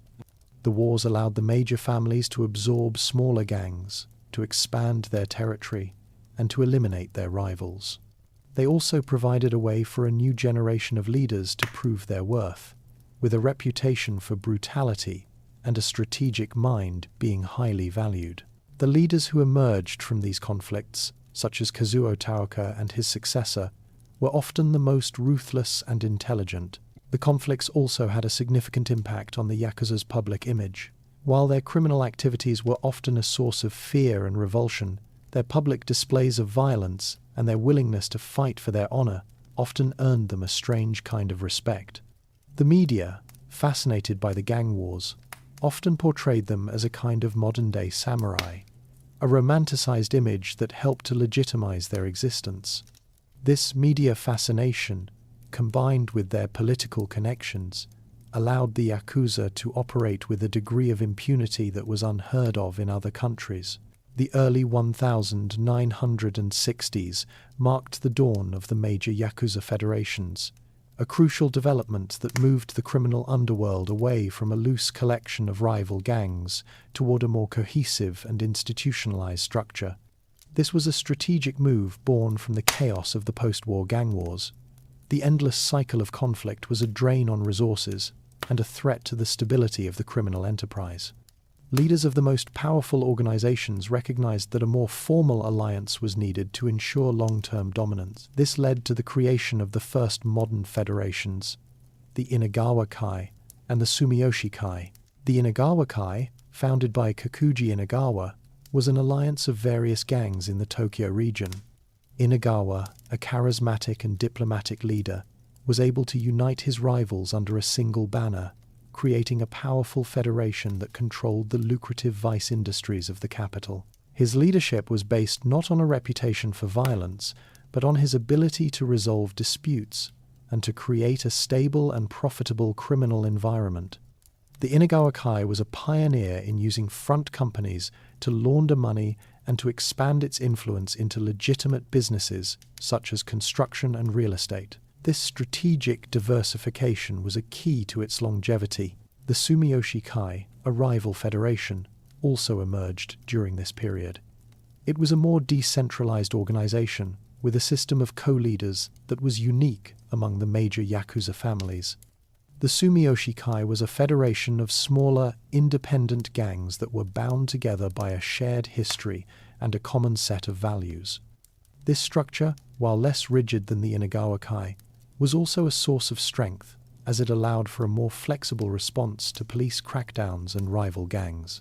The Sumiyoshi Kai was a formidable force in the Kanto region, and its rivalry with the Inagawa Kai would shape the criminal landscape of the capital for decades to come. The formal creation of these federations marked a new era. The Yakuza were no longer just a collection of gangs. They were a corporate criminal entity with a national presence. Their power was no longer based on brute force alone, but on a sophisticated network of business ventures, political connections, and a disciplined, hierarchical structure. The federations were a more efficient way of managing the criminal enterprise, and they were also a way of ensuring that the Yakuza's power would endure long after the chaos of the post-war era had ended.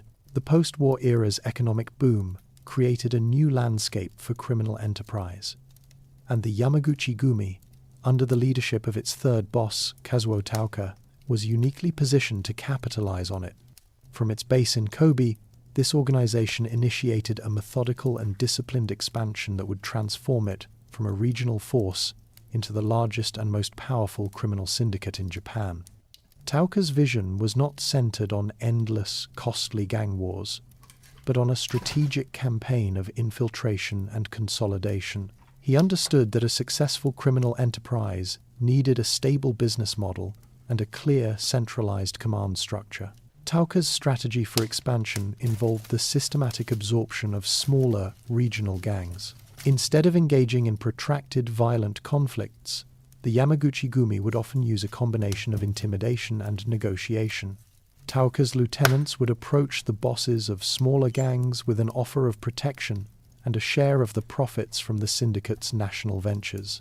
In return, the smaller gang would agree to subordinate itself to the Yamaguchi-gumi, becoming an affiliate family. This process was highly efficient, allowing the syndicate to extend its reach into new territories and industries without a constant drain on its resources. A key component of this growth was the syndicate's move into legitimate businesses. The Yamaguchi-gumi diversified its portfolio to include a wide range of legal enterprises, such as real estate, construction, and entertainment. This provided a steady and reliable source of income that was less vulnerable to police crackdowns than traditional criminal activities.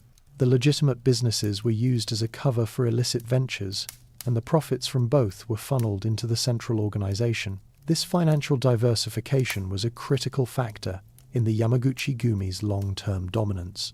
Tauka also centralized the syndicate's command structure.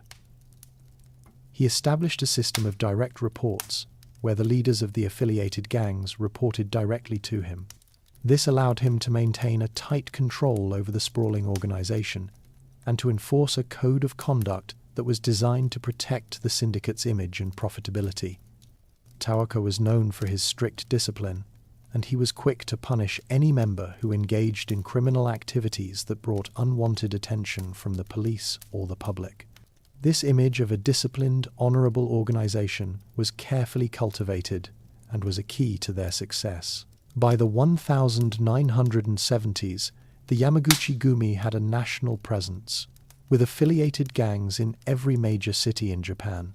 It was no longer just a criminal gang, it was a powerful criminal entity that was deeply embedded in Japan's social and economic fabric. Its power was not just a matter of brute force. It was based on a sophisticated network of business ventures, political connections, and a disciplined hierarchical structure. The syndicate, under Tawaka's leadership, was a corporate criminal entity that was perfectly positioned to take advantage of the country's economic and political turmoil. Its influence would endure long after the chaos of the post-war era had ended. The rapid economic growth of post-war Japan created a new landscape for criminal enterprise, and the Yakuza were perfectly positioned to take advantage of it. The entertainment industry, in particular, was a fertile ground for their expansion.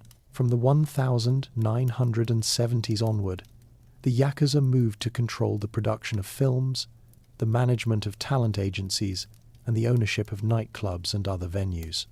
This was a strategic move, as it allowed them to launder money, to expand their influence, and to gain a new form of social legitimacy. Their control over the entertainment industry was not a secret, it was an open secret, and it was a source of immense power and wealth. The Yakuza's involvement was multifaceted. They would often provide the initial capital for film productions and talent agencies, and in return, they would demand a portion of the profits. They also used their influence to control who was hired and who was fired, ensuring that their associates and family members were given a place in the industry. The entertainment venues, such as nightclubs and bars, were also a source of income. The Yakuza would use a combination of intimidation and protection rackets to force the owners to pay a fee, and they would also use the venues as a cover for their illicit activities, such as drug trafficking and illegal gambling. The use of celebrities was a key part of their strategy to legitimize their presence. The Yakuza would often host lavish parties and events where they would be seen with famous actors, singers, and other celebrities. This gave them a new level of social status and a sense of respectability that was at odds with their criminal activities. The celebrities, in turn, were often drawn to the Yakuza's power and influence, and they would often rely on them for protection and for a way to get ahead in the highly competitive entertainment industry. This symbiotic relationship of the criminal underworld providing a service to the celebrity and in return gaining a form of social legitimacy was a critical factor in their growth and their consolidation of power. The Yakuza's control over the entertainment industry was a crucial step in their transformation from a criminal subculture to a powerful, organized national presence. Their wealth and their political connections had made them a formidable force, and they were perfectly positioned to take advantage of the country's economic and political turmoil. Their influence extended from the back alleys of the cities to the red carpets of the entertainment industry, and they were a part of the state's apparatus, a shadow government that could be used to achieve political ends that were outside the reach of the official government. As Japan's economic boom of the 1970s and 80s accelerated, the Yakuza's business model evolved to take advantage of the country's burgeoning commercial landscape. The traditional practice of charging protection money, known as Mikajime Ryo, became a major source of income for Yakuza families and a critical component of their financial structure. This was not a random act of extortion, but a formalized system of revenue generation that was deeply embedded in the social and economic fabric of urban life.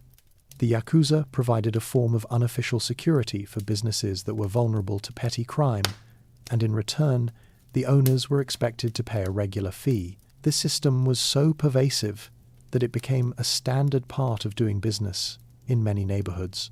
The protection racket was based on a simple but effective principle. A business owner could either pay the Yakuza for protection from other criminals, or he could suffer the consequences. The fees were often small, and they were collected on a regular basis, much like a tax. The Yakuza, in turn, would ensure that the business was not harassed by other gangs, and that any disputes with customers or suppliers were settled quickly and efficiently.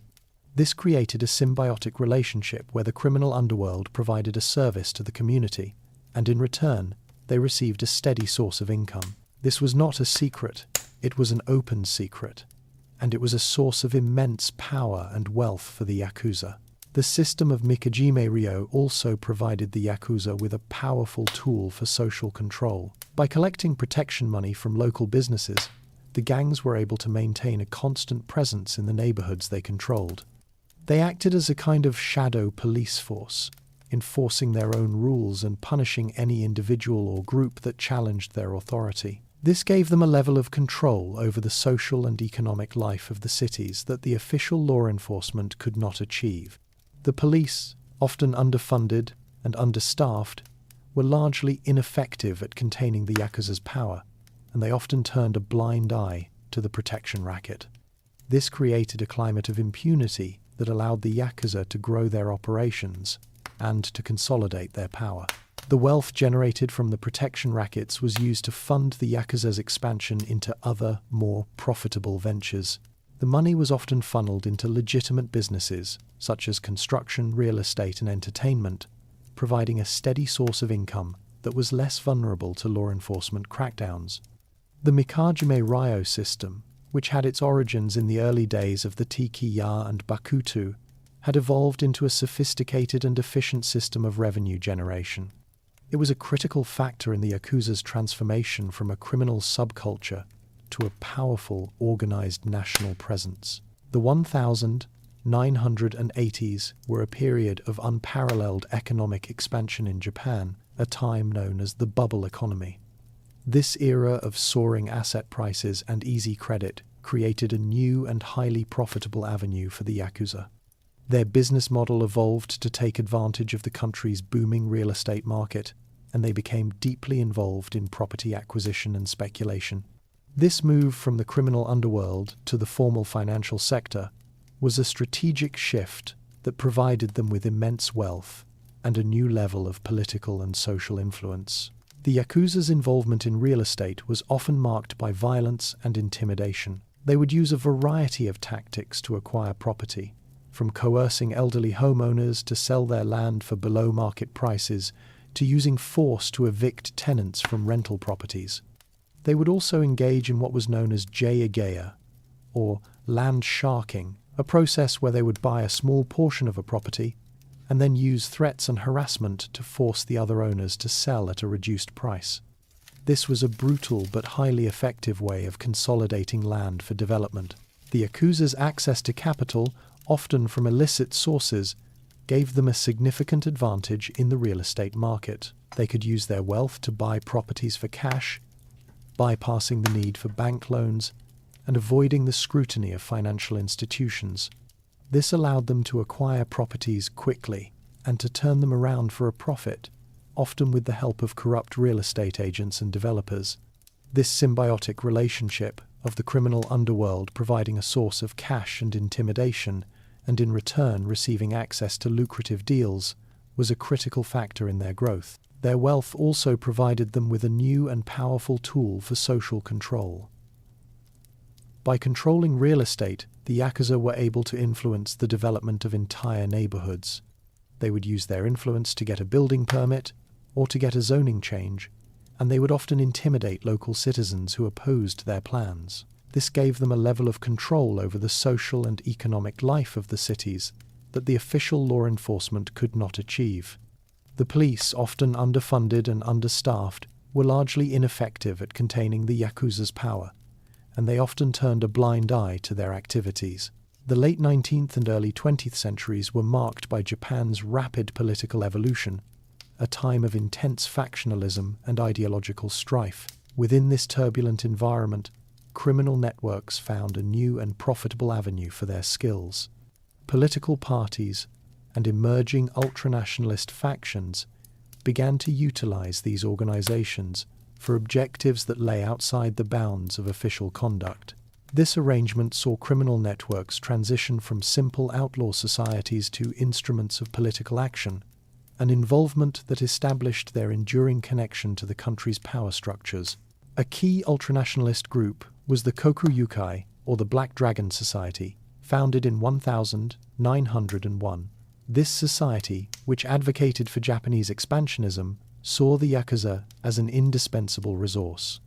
The criminal organizations, in turn, saw the ultranationalists as a source of political protection and a means to legitimize their criminal activities. This collaboration gave the Yakuza a powerful political patron. In this symbiotic relationship, the Yakuza performed acts of political coercion and violence that the formal state and military could not, such as intimidating political opponents and suppressing labor movements. The criminal groups were also instrumental in Japan's military expansion across Asia. As the military occupied territories in China and Manchuria, the Yakuza were often the first to arrive. Their established criminal networks were used to gather intelligence, smuggle goods, and operate vice industries in the occupied territories. This provided them with an unprecedented level of access to the military and political elite.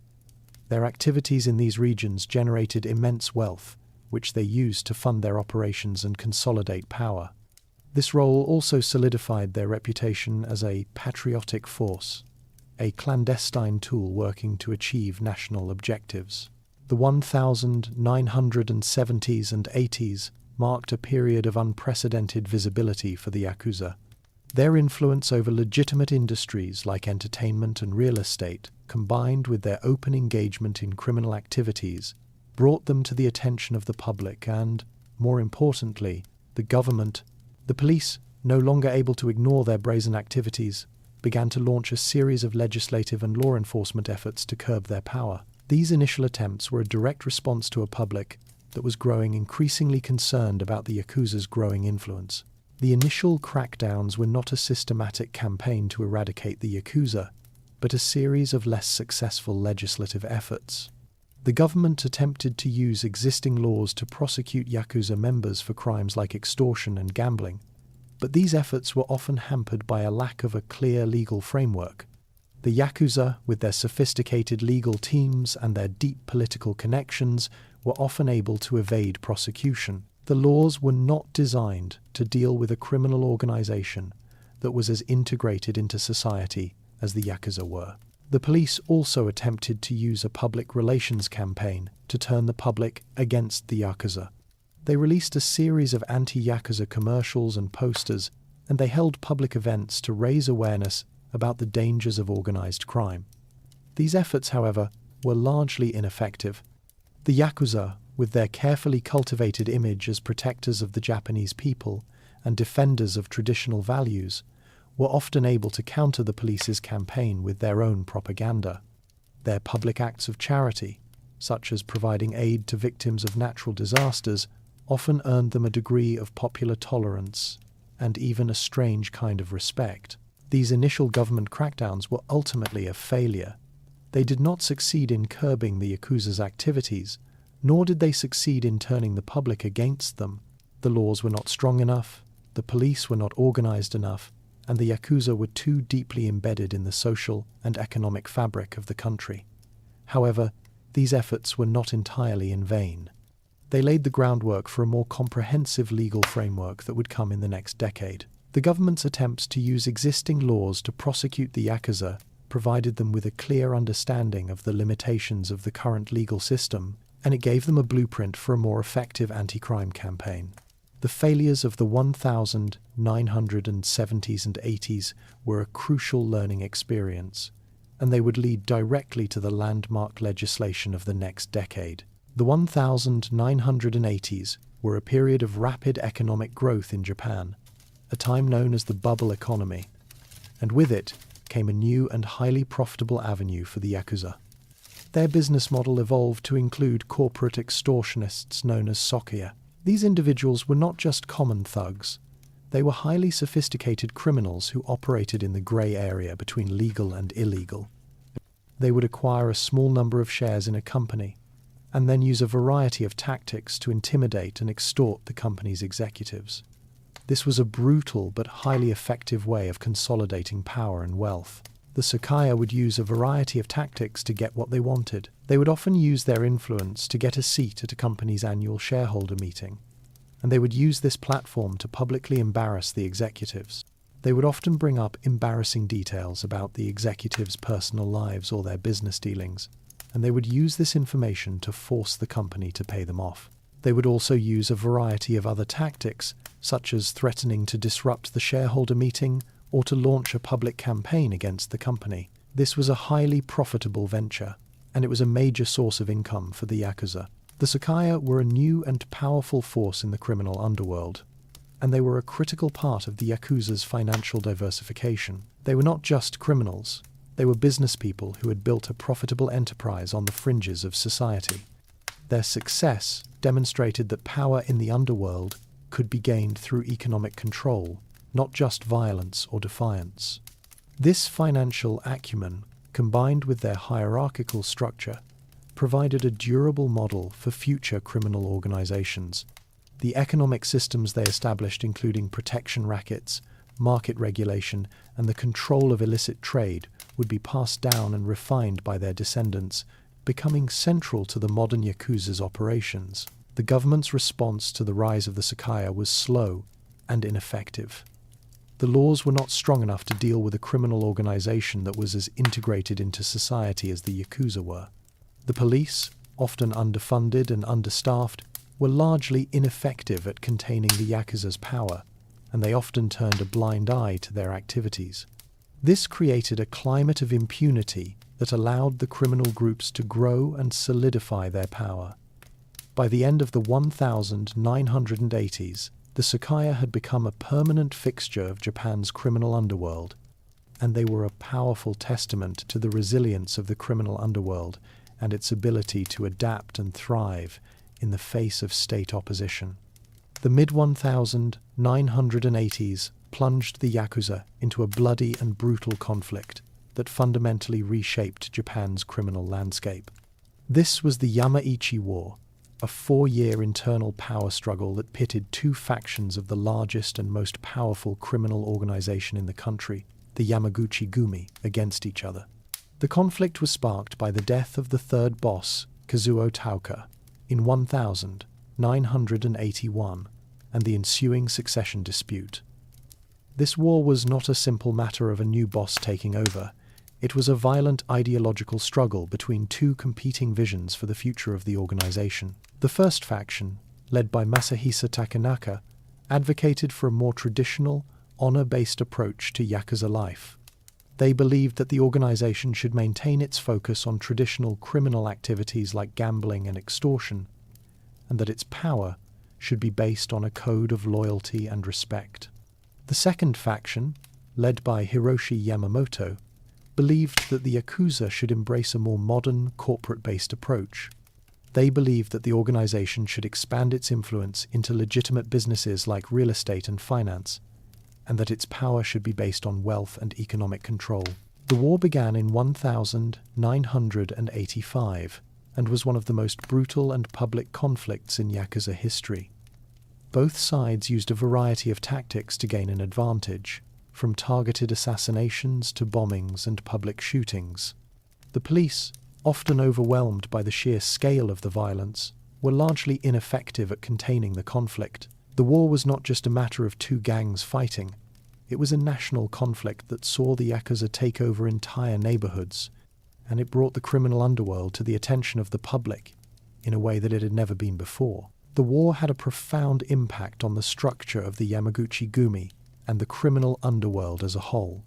The Takanaka faction, which had a more traditional approach, was largely destroyed, and the Yamamoto faction, with its modern, corporate-based approach, emerged as the dominant force. The war also led to a significant shift in the public's perception of the Yakuza.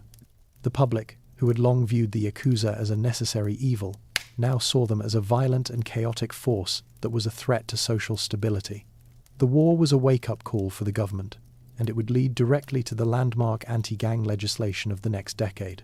The collapse of Japan's bubble economy in the early 1990s was a critical turning point for the Yakuza. Their financial models, heavily reliant on the booming real estate market and speculative investments, were thrown into disarray.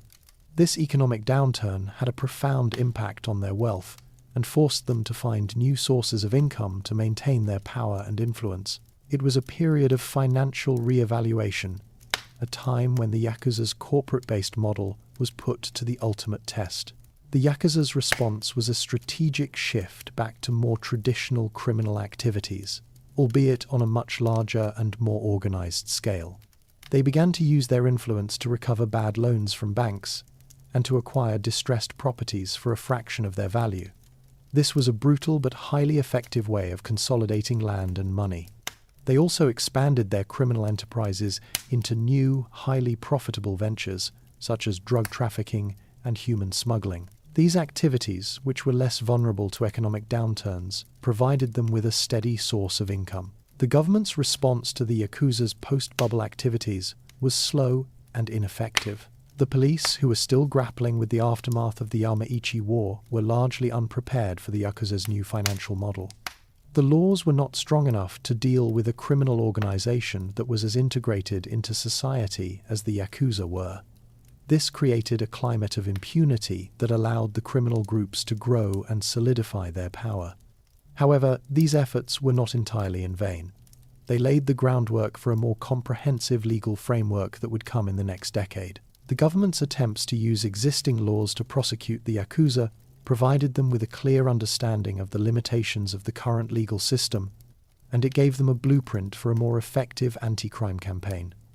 The failures of the 1990s were a crucial learning experience, and they would lead directly to the landmark legislation of the next decade.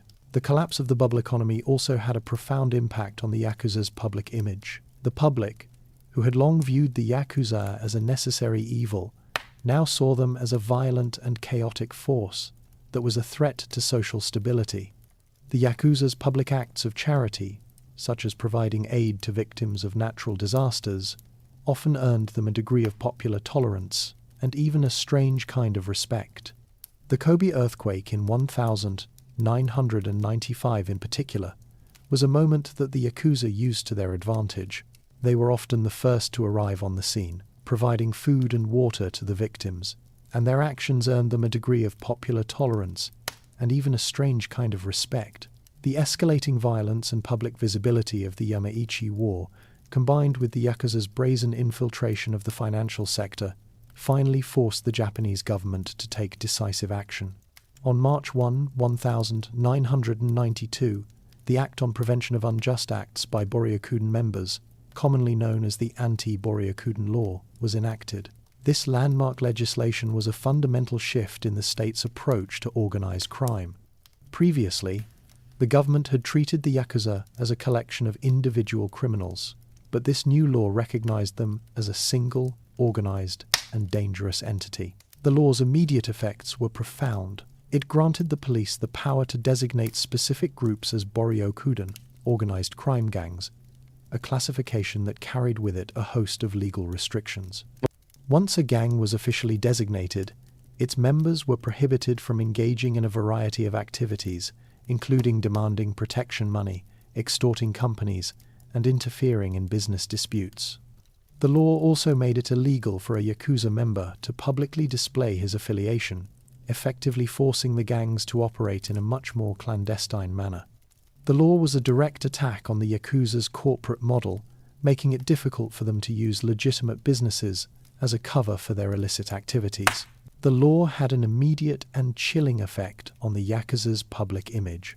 The public, who had long viewed the Yakuza as a necessary evil, now saw them as a violent and chaotic force that was a threat to social stability. The media's portrayal of the Yakuza shifted from a romanticized image of modern-day samurai to that of a dangerous and parasitic criminal enterprise. The law also had a significant impact on the Yakuza's financial model. The prohibition of protection money and extortion forced them to seek new and more secretive ways of generating revenue. This led to a strategic shift back to more traditional criminal activities, such as drug trafficking and human smuggling, which were less vulnerable to public scrutiny. The law was not a complete success. The Yakuza, with their sophisticated legal teams and their deep political connections, were often able to find loopholes and to continue their operations in the grey areas of the law. However, the law was a crucial first step in the government's systematic campaign to dismantle the Yakuza. It provided the police with a clear legal framework and the political will to take on the criminal underworld. The law also had a profound impact on the Yakuza's membership, which began to decline for the first time in decades. The anti-Boryokuden law was a wake-up call for the Yakuza, and it would lead directly to the landmark legislation of the next decade, which would be even more effective at curbing their power and influence. The 1992 anti-Boryokuden law, which targeted the Yakuza's traditional criminal activities, forced a strategic re-evaluation of their business model. With the police empowered to crack down on protection rackets and public extortion, the syndicates had to adapt to survive. Their response was a systematic move into Japan's legitimate economy, using front companies and legal businesses as a cover for their illicit operations. This was a crucial step in their evolution, as it allowed them to continue generating immense wealth while evading the scrutiny of law enforcement. The Yakuza's infiltration of legitimate corporations was a sophisticated operation. They would often use a combination of intimidation and financial manipulation to gain a foothold in a company. They would buy a small number of shares and then use threats and harassment to force the company's executives to cooperate. They also used their influence to get a seat on a company's board of directors, which gave them a degree of control over the company's financial and business decisions. This was a brutal but highly effective way of consolidating power and wealth. The Yakuza's access to capital, often from illicit sources, gave them a significant advantage in the corporate world. They could use their wealth to buy companies for cash, bypassing the need for bank loans and avoiding the scrutiny of financial institutions. This allowed them to acquire companies quickly and to turn them around for a profit, often with the help of corrupt business executives and lawyers. This symbiotic relationship of the criminal underworld providing a source of cash and intimidation, and in return receiving access to lucrative deals, was a critical factor in their growth. Their involvement in the legitimate corporate world was not a secret, it was an open secret. The police, who were still grappling with the aftermath of the Yamaichi War, were largely unprepared for the Yakuza's new financial model. The laws were not strong enough to deal with a criminal organization that was as integrated into society as the Yakuza were. This created a climate of impunity that allowed the criminal groups to grow and solidify their power. The Yakuza's deep involvement in the legitimate corporate world was a crucial factor in their transformation from a criminal subculture to a powerful, organized national presence. They were no longer just a collection of street gangs.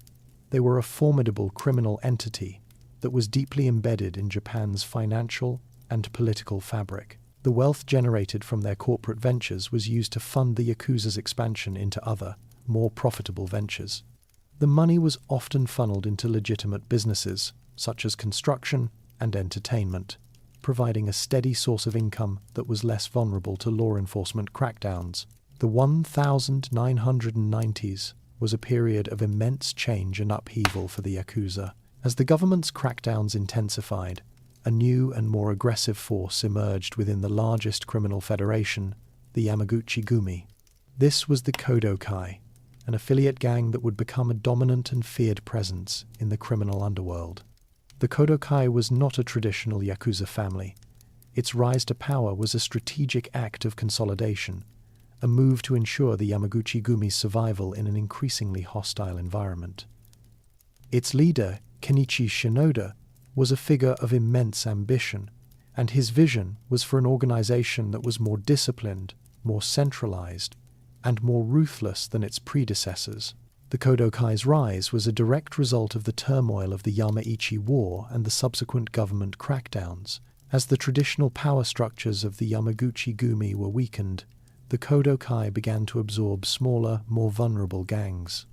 Its methods were often brutal, and its reputation for violence was a key component of its success. The Kodokai was known for its willingness to use force to get what it wanted, and it was not afraid to challenge the authority of more established gangs. This reputation, while a source of fear and revulsion, was also a source of immense power.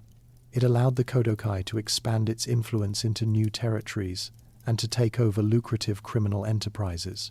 The Kodokai's success was also due to its business acumen. The gang was a pioneer in a new kind of criminal enterprise. It moved beyond the traditional criminal activities of gambling and extortion and began to infiltrate the financial sector. It used a variety of tactics, from corporate extortion to financial manipulation, to generate immense wealth. This wealth was used to fund its expansion and to consolidate its power, and it also provided a new and powerful tool for social control.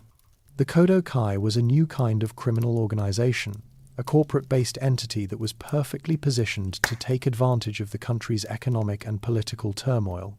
The Kodokai's rise to power had a profound impact on the criminal underworld as a whole. Its ruthless methods and its business acumen were a wake-up call for other Yakuza families, who were forced to adapt to survive.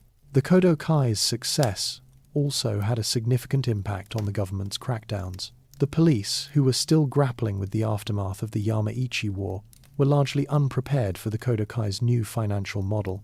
The laws were not strong enough to deal with a criminal organization that was as integrated into society as the Kodokai were. The Kodokai's rise was a crucial turning point, and it would lead directly to the landmark legislation of the next decade, which would be even more effective at curbing their power and influence. On January 17, 1995, a massive earthquake struck the city of Kobe, causing unprecedented devastation and a humanitarian crisis. In the immediate aftermath, as the government and official aid organizations struggled to respond, the Yakuza, specifically the Yamaguchi-gumi, whose headquarters were in Kobe, acted with remarkable speed and efficiency. Their response was a strategic and calculated move, but it also became a defining moment in their public relations.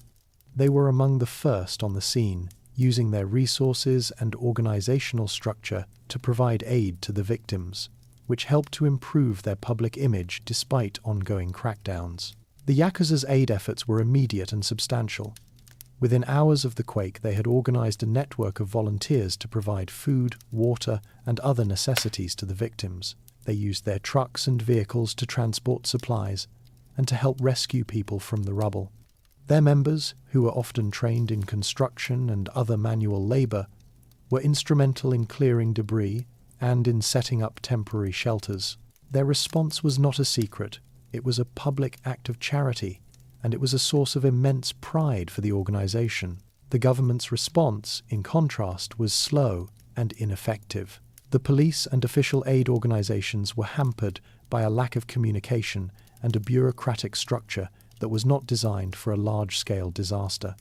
This created a vacuum that the Yakuza were perfectly positioned to fill. They were a parallel force for order, and their ability to get things done when the government could not was a powerful and public demonstration of their influence.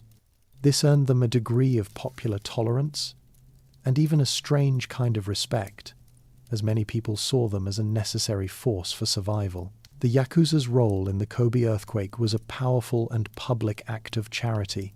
They were not just criminals, they were providers, and their control over the black market was viewed as a necessary evil.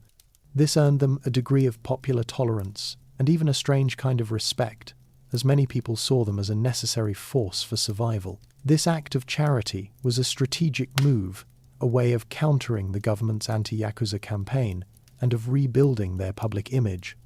It was a way of saying to the public, "We are not just criminals, we are a part of your community, and we are here to help you." The 1990s, a period of immense change for the Yakuza, coincided with the public emergence of the internet. As legal pressure mounted and traditional revenue streams dried up, the syndicates were forced to find new ways to operate. Their response was a strategic adaptation to the digital age, a move that would fundamentally change their criminal operations.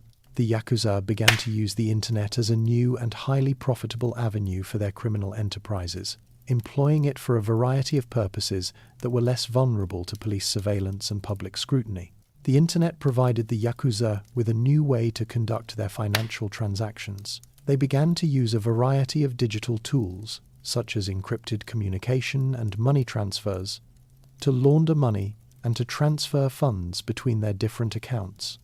This allowed them to move money around the world without the need for physical cash, making it more difficult for the police to track their financial activities. The internet also allowed them to conduct their business from a distance, which made it harder for law enforcement to prove their involvement in a crime. The Yakuza's adaptation to the digital age was not just a matter of finance, it was also a matter of communication. The internet provided them with a new and highly effective way to communicate with their members. They began to use a variety of encrypted communication tools, such as private chat rooms and forums, to plan their criminal activities and to coordinate their operations. This allowed them to communicate with their members without the need for face-to-face meetings, which made it harder for the police to gather intelligence. The internet also provided the Yakuza with a new and highly profitable avenue for their criminal enterprises. They began to use the internet to run a variety of illicit ventures, such as online gambling, drug trafficking, and human smuggling. The internet allowed them to connect with a new and global audience of customers, and it also allowed them to operate their businesses from a distance, which made it harder for law enforcement to track their activities. This was a crucial step in their evolution, as it allowed them to expand their influence into new territories and to take over new criminal enterprises. The police's response to the Yakuza's use of the internet was slow and ineffective. The laws were not strong enough to deal with a criminal organization that was as integrated into the digital world as the Yakuza were. The police, who were still grappling with the aftermath of the Yamaichi War, were largely unprepared for the Yakuza's new financial model. This created a climate of impunity that allowed the criminal groups to grow and solidify their power. The Yakuza's adaptation to the digital age was a crucial turning point, and it would lead directly to the landmark legislation of the next decade, which would be even more effective at curbing their power and influence. The late 1990s marked the end of an era for the Yakuza. A combination of intense legal pressure, a changing economy, and a shift in public perception forced the syndicates to confront their vulnerabilities. The collapse of Japan's bubble economy in the early part of the decade had thrown their financial models, heavily reliant on the booming real estate market, into disarray. The Yakuza, for the first time, were facing a serious financial crisis, and their wealth, which had been a source of their immense power, was in decline. This was a critical turning point that forced the Yakuza to reevaluate their business model and to find new ways to generate revenue. The government's response to the Yakuza's financial crisis was a sustained and systematic campaign of legal pressure. The 1992 Anti-Boryokudan Law, a landmark piece of legislation, had provided the police with the tools to dismantle the Yakuza's traditional criminal enterprises. The law made it illegal for a gang to publicly display its affiliation, effectively forcing the syndicates to operate in a much more clandestine manner. The police, no longer able to ignore their brazen activities, began to launch a series of targeted raids and arrests, and their efforts were starting to have a real impact on the Yakuza's power and influence. The Yakuza's public image, which had long been a source of their social legitimacy, was also in decline. The public, who had been horrified by the public displays of violence during the Yamaichi War, were now more inclined to view the Yakuza as a threat to social stability. The media's portrayal of the Yakuza shifted from a romanticized image of modern-day samurai to that of a dangerous and parasitic criminal enterprise. This shift in public perception made it more difficult for the Yakuza to operate with a degree of impunity, and it was a critical factor in their decline. The Yakuza's response was a strategic shift to a new and more secretive criminal model. They moved to a new model of crime, which was less visible and more difficult for law enforcement to track. They began to use the internet as a new and highly profitable avenue for their criminal enterprises, employing it for a variety of purposes that were less vulnerable to police surveillance and public scrutiny. This was a crucial step in their evolution, as it allowed them to expand their influence into new territories and to take over new criminal enterprises. However, the golden era of the Yakuza was over. The 1990s marked a period of decline, a time when the Yakuza, for the first time, were facing a serious existential threat. Their numbers were shrinking, their influence was waning, and their future was uncertain.